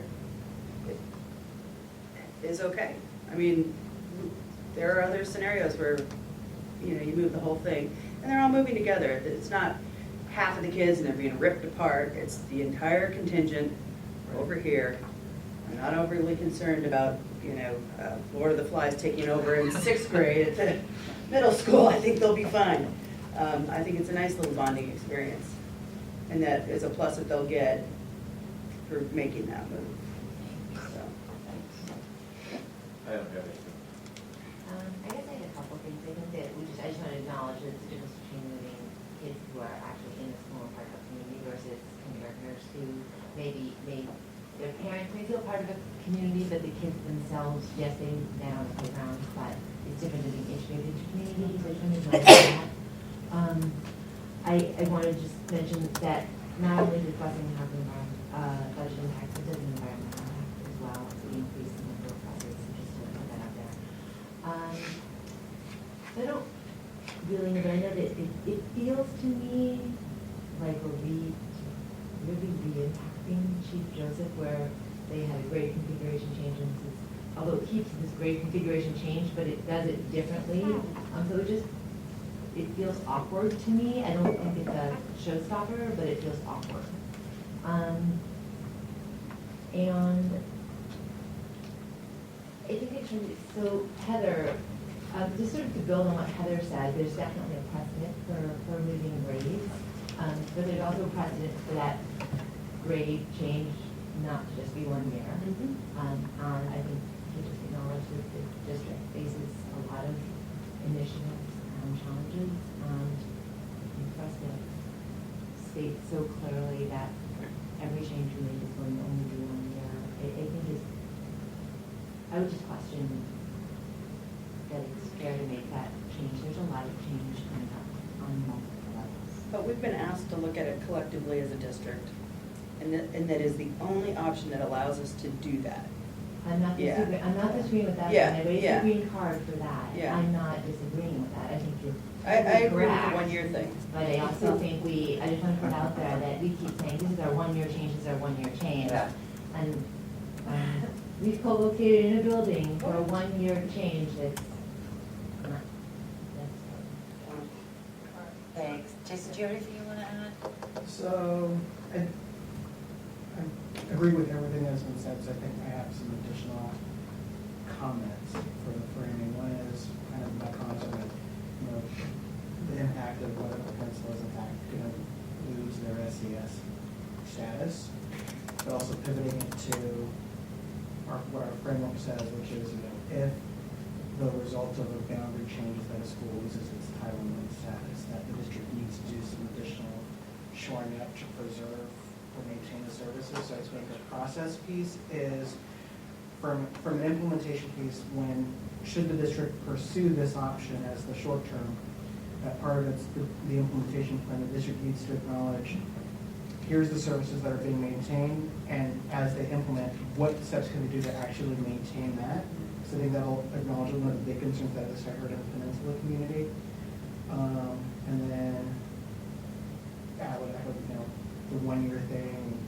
So it's a given, but it's, I echo Heather's point, which is, when you're thinking about, it gives us the most flexibility to look wholesale. Errol, I think that was the point you were asking about. That's what I was asking about Yeah. earlier, yeah. So, not necessarily like the federal status, but, yeah, I remember hearing something about that Title I. So Sheila, let's hear if you have anything. I guess We my haven't main, discussed it. my main question or wondering, or I guess maybe it mitigates the pro that we're helping increase staffing at Peninsula, is how much does it really help the K through 4 kids if all we're doing is putting a couple extra 5th grade teachers in there? Does that really help, with the rest I of the hear that. grades? So, And the funding though is collective, so the principal would get to determine how that balances out. So potentially get more FTE. PE or Yeah. something. I think it's So it could provide some additional, like, those kids will come with a portion of elective. The question is that a 1 year change? Like, are you staffing your elective rotation differently for 1 year versus the next year? So, okay, Jason and Pamela, and I wish to do a time check, because if you want to just discuss, we can go over a little bit if people agree. Okay, so, Pamela? Okay, I think- Wait, Jason, were you ready? I'm sorry. Couldn't tell if you were putting your Yeah, button it's down. okay. Okay, so the one additional comment I forgot to add, which was kind of, the benefit is with the broader timeline is, should the board vote in February to endorse this decision, that the board, the district, and staff need to find a way to support the families that are going to be in that transition. So use the February to the end of the school year as community building time, so they can figure out best approaches to really rally around that short-term solution and figure out, hey, for example, February 3rd, grade changes year after year. How do they deal with it? So how does the community get connected with other schools that have experienced that specific kind of change? So there are those lessons learned. So there's that 4-month one where they can really feel like they're owning a piece of this and they can get through it. Yeah, see, it's green there. Wait, who's owning it, February? So my hope is that if the board votes on this in February, that gives between February and the end of the school year where families can think, okay, if I'm a Chief Joe 4th grade parent and I'm gonna be over at Peninsula for 1 year potentially, what can I do to support my fellow parents? Can I do things like, okay, how are they adjusting carpool routes, things like that? What community things can they feel like, well, this is a big move, I as a parent can feel like, I can get through this. And so my kid feels like they're supported, and if they see mom and dad, or both dads or both moms supported, the kids will be okay. And I want to make sure parents get enough time in this school year to really own what that may look like, and some time to really work together to find solutions to mitigate Right. transition problems. Great, thank you, Jason. So then I've got Pamela, and then Johanna, and then Beth. So, I think both our teacher representatives are not here, but one thing that strikes me about this is that we would end up bringing, I don't exactly understand certification in elementary school, but we're bringing in 2 fifth grade teachers, which does help on the staffing and funding from a electives perspective, but then ostensibly, those teachers then go away, and then more kindergartners, so it feels like a lot of transition just for the educational staff. So you just, put that out there that there's 2 teachers that come into a community and then they leave the following year because there's not a sustainable number of fifth graders. I don't know how that works, but. Okay, did you have something? Yes, I thought of another con that we haven't talked about, that we may end up with parents in even more, with kids in even more school buildings. Like K4, a 2nd grader at Chief Joe, a 5th grader at Peninsula, a 7th grader at Ockley Green, and that might just make your head spin off. And it also, adding in them as 5th graders, doesn't help build that parent community. Like 5th graders, those parents have started to check out a little bit more than the kindergarten parents, and want kindergarten parents to get integrated into the whole thing. So Beth? That was my comment. Okay. So one of the hard things is, the next question I was asked about the racial equity, using the racial equity lens is, the district has named it as a priority, right, to that. So that's a criteria that should be a top priority. What I also heard was concern that we don't have enough information necessarily to understand it deeply enough to really know which of these options might have the most impact. Does that feel like a fair statement? That's what I think I've heard. I don't think she got to speak. I'm sorry, I did it again. It's okay. Oh, I don't man. know. I feel like I'm hearing all the pros and cons. And to your racial equity lens piece and looking at this kind of at a very small scale versus a very large scale. I think we're getting caught in the very small scale and we're still not thinking about the larger scale, which I feel like, I hear, especially on D1, I hear the cons being about it's a 1-year salvage and stuff like that, but what is our highest priority? And we are the smaller part of all these other components, superintendent, the board, how far are we getting with this? And if we're just concentrating still on this small part and we're not giving a bigger picture, at least from this team, before it even goes to wherever else it's going to go, I'm not feeling too good about. That's why I don't feel as great about A5 and A3 as I do about D1, even though I hear what you're saying about those cons. I just don't think that impact is there with the others. That's my final. I'm good. I think you just did. I don't know that, I don't know that we have to say there's only one thing that we are recommending to. So just sort of transition to what is our final recommendation.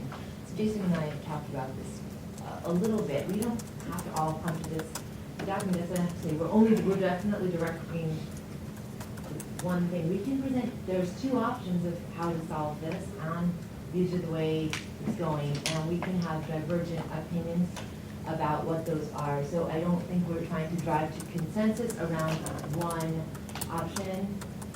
But what we've heard, each of them have pros and cons. Committee feel differently about each of them, and we can present more than one option. So when you were referring almost to 2, does that mean we'd like to see if we can whittle down to 2? Let's just vote. The intent was there are two things. One is, there were 3 options that we had provided pros and cons on. The red, yellow, green exercise on each is to help us identify on each of them where there's strong support, or there's support with questions, or there's one that says, don't pursue it, which means like if everyone's a red card on one that says, district should not pursue it, and here are pros and cons. So that's what that next part of the exercise is. I think another part of this is to illustrate, for dealing issues around overcrowding and enrollment, if boundary change is a lever to achieve that for next year, these are the options in which we think the district could best pursue that. They could do facilities changes to Ockley for 1 year, and if that's enough. Those are things they could do, whether resources, our lever is the boundary change for this year. If the district finds other options, as they've identified initially, they could do that, but if the district and the board pursue this route, we're saying, here's what you should do, pursue with caution, or don't go. Right. Talk about portables and I heard Sarah King pretty well ruled that out. But what I hear you say, Jason, really clearly is, and we talked about this in the beginning, is to narrow it down to this, the tool for this committee is boundary, right? So that if they want to figure it out some other way, that's their prerogative, but for this, if you're going to use boundaries and boundaries alone, this is our thinking on that. Is that And correct? if you're not going to use boundaries and you use grade movement, here's a way to do it. I think it's boundaries and grade configuration are the two Thank you. that we are within our purview to. Yeah, Call the question. yeah. Okay, so for option A3, I want to see your red, yellow, or green. A3. A3. Need to be able to count them, so I'm counting reds first, 1, 2, 3, 4, 5, 6, 7. And counting yellows, 1, 2, 3, 4 yellows, right? Okay. And there's 4 in the room. Who else had the yellow? There's 1, 2, 3, Oh, thank 4. you. So, great. Okay. Option A5, raise your card. There's, I'm gonna count reds one first, red, one red, yellows, 1, One. 2, 3, 4, 5. and then 1, 2, 3, 4, 5. Yep, and that's 11. Good. D1. We see that, I thought there were 6 greens. So 5 Hold it back up again. greens, 5 yellows, 1 red. Okay? Okay. Option D1.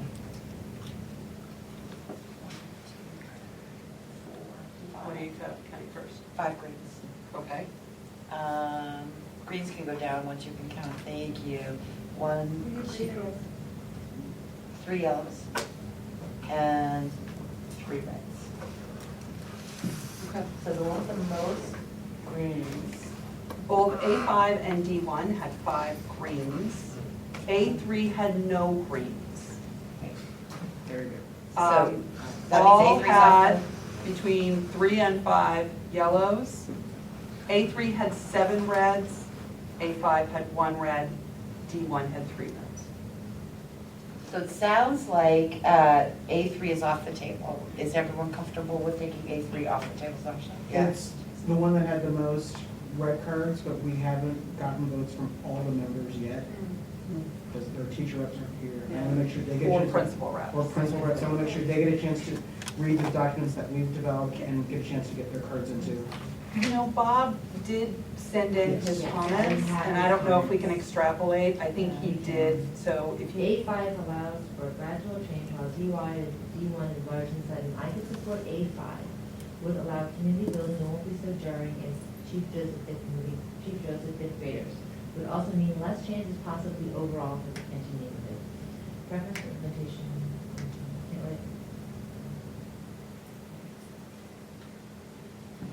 Okay, please keep in mind that there are 2 focused classrooms for communication and behavior estimates of the impact of a large group of additional 5th graders filling the rest of the school space should be taken into account. I don't know that there will be a significant negative impact, but we should just discuss it with the current mix of the staff and below the item. so I don't know that that means we would call it any color, but I think we should just acknowledge that, and he didn't get to participate in the whole conversation either, but that's what I he did bring think into the we document it specifically as if the option to change the peninsula recommendation was for, it should be considered that if you still have the classroom space, maybe balance that. So let me ask a process question. So I know originally the goal was to have a recommendation by this standards meeting, which we're not there yet, right? Now, well, because we're saying that we have to wait for people who aren't here to be able to weigh in and vote. So that's why I'm confused. I'm trying to figure what the end point is. So it's two things. One is we have 11 of 16 members Right. who weighed in. So we have a quorum, and it's pretty clear, at least one option is not advancing. But we also acknowledge that in order for us to officially submit our recommendation package to the superintendent, that we want to make sure that every member who is a member has weighed in and cast their vote equally as much as everyone here. So the way we've done that in the past is people can submit by email. So ideally, people are not here to watch the video of this, and then we will reach out to them specifically by email, and they'll be able to read yellow and green card whatever they want. That's how that process piece works. In the interim, Jason and I will begin drafting the documentation that documents existing pros and cons. And if people who are not here add into the pros and cons list, of course, that will also be incorporated into that. But I think we're just trying to be transparent that it may not be as transparent to everybody that if you're not here, your voice will still be counted in our final document. Right. And that's just why I'm asking about timing, because my understanding is that you'll want everyone to have a chance to review what you two are putting together in writing, right? And did I read January 12th was going to be the date for, because I thought I read, you were talking about pushing out the date to submit it till the 12th of January. So our target to submit for Judy's recommendation is for 10. Realistically, that may also be 11, but we're going to try to keep it to the 10th or the 11th. So from here, Jason and I will work to create a draft that will be in Google Docs by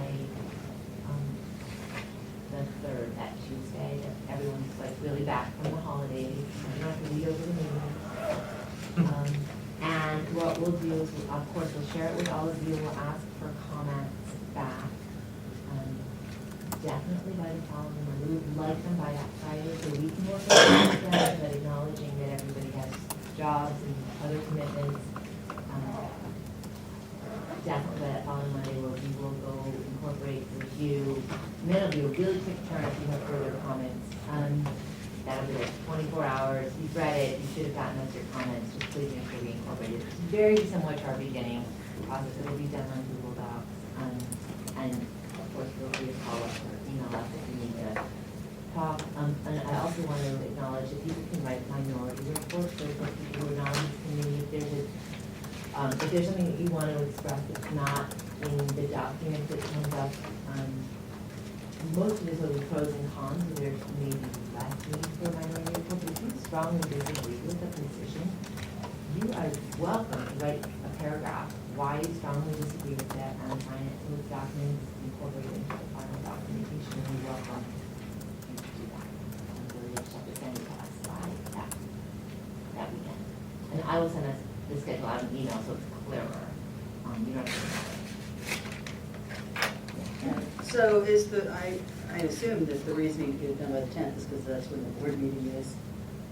Because the next one after that is the 24th, and then we're getting into budgeting time and all that kind of stuff, so I think it's pretty important, yeah. Yeah, so actually, no, it's not for the board meeting on the 10th. Oh, it isn't, It's okay. to provide to the superintendent, who's your first audience, and who would then have to decide whether to keep it intact, make any revisions, or move it to the board. We expect that this would be for board action in February. And if it's okay, I'd like to clarify something just for and that is, because I feel like I owe it, back to folks to give them sort of a preview of what's likely coming. Because there is interest in a couple of different ways to resolve this, the superintendent will likely see 2 different ways to resolve the issue. And even if even if 5 other people say, no, I only like one of these over another, you're still gonna put 2 of them in, right? Like, That was my okay, question. yeah, okay. And so with that in mind, another thing is that, you know, you guys got really far with this and you've done great thinking around it. And you know, we didn't go and talk specifically to either of these groups of folks about what the impact would be. And I know that you would recommend that that be a next step. Even if it isn't yours, it's something that we will start setting up immediately in it, like, not explicitly, but with the thinking that, okay, this is coming, we need to go and listen to 4th graders at Chief Joseph and Kenton neighborhood families by address to get a sense of whether any of these, you know, what we've missed and who we haven't heard from. So it'll help me to just know that both of those are in the purview of the superintendent, so that that would come very soon after your delivery to him. And then he gets very little time, really, before he turns it over to the board, who may decide to do additional engagement or come up with additional ideas along the way. And one final thing, if it's okay, I'd like for all of you to hold, I'll send out a save the date, the 3rd Thursday, January, February, and March, so that we can keep you in the loop and keep making progress towards the bigger process that's coming in the spring. So I just wanted to say that verbally for those of you who are here, and then I'll send something out probably next week. Just save the date. That'll be a chance for you to hear what's happening in January, learn about those other processes that we know impact your work, and maybe do some deeper dives and lessons learned from this before you really engage late in the spring. So can I ask a Are we clarifying process? dedicated to Thursdays? Been pretty Could you much hold that for Wednesdays. 1 second, because I want to follow up and just finish on the process so we're really clear. Is D-BRAC advisory to the superintendent or Yes. advisory to the board? Not to the board? Superintendent. Superintendent. Thank you, that's helpful. The board makes the final decision. Correct. Right, but And there's, it could be none of the things that we said. right, could be, right? Or it could be some of what you said changed for the It could be, board. Yeah. it could be some or no. Exactly, We the lived in, opposite. we lived in both. But thank you, that's helpful in terms of the independence of the input, I mean, just the process and who does what with it, so. Paul right now is coming up with 3 different ways that we didn't Wait, even Judy, talk did you about. have, did you have anything else you wanted to say? Happy holidays. You Well, guys I are just said, awesome. you finish that up too, yeah. so.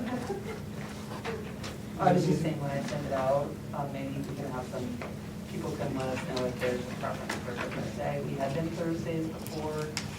It doesn't have to go back to Thursdays for staff. It's actually easier to get you ready for a Thursday than on a Wednesday because we're often supporting board meetings as well. But that, you know, we're flexible. So, everyone remember to deal with your own Schmitz at your own place.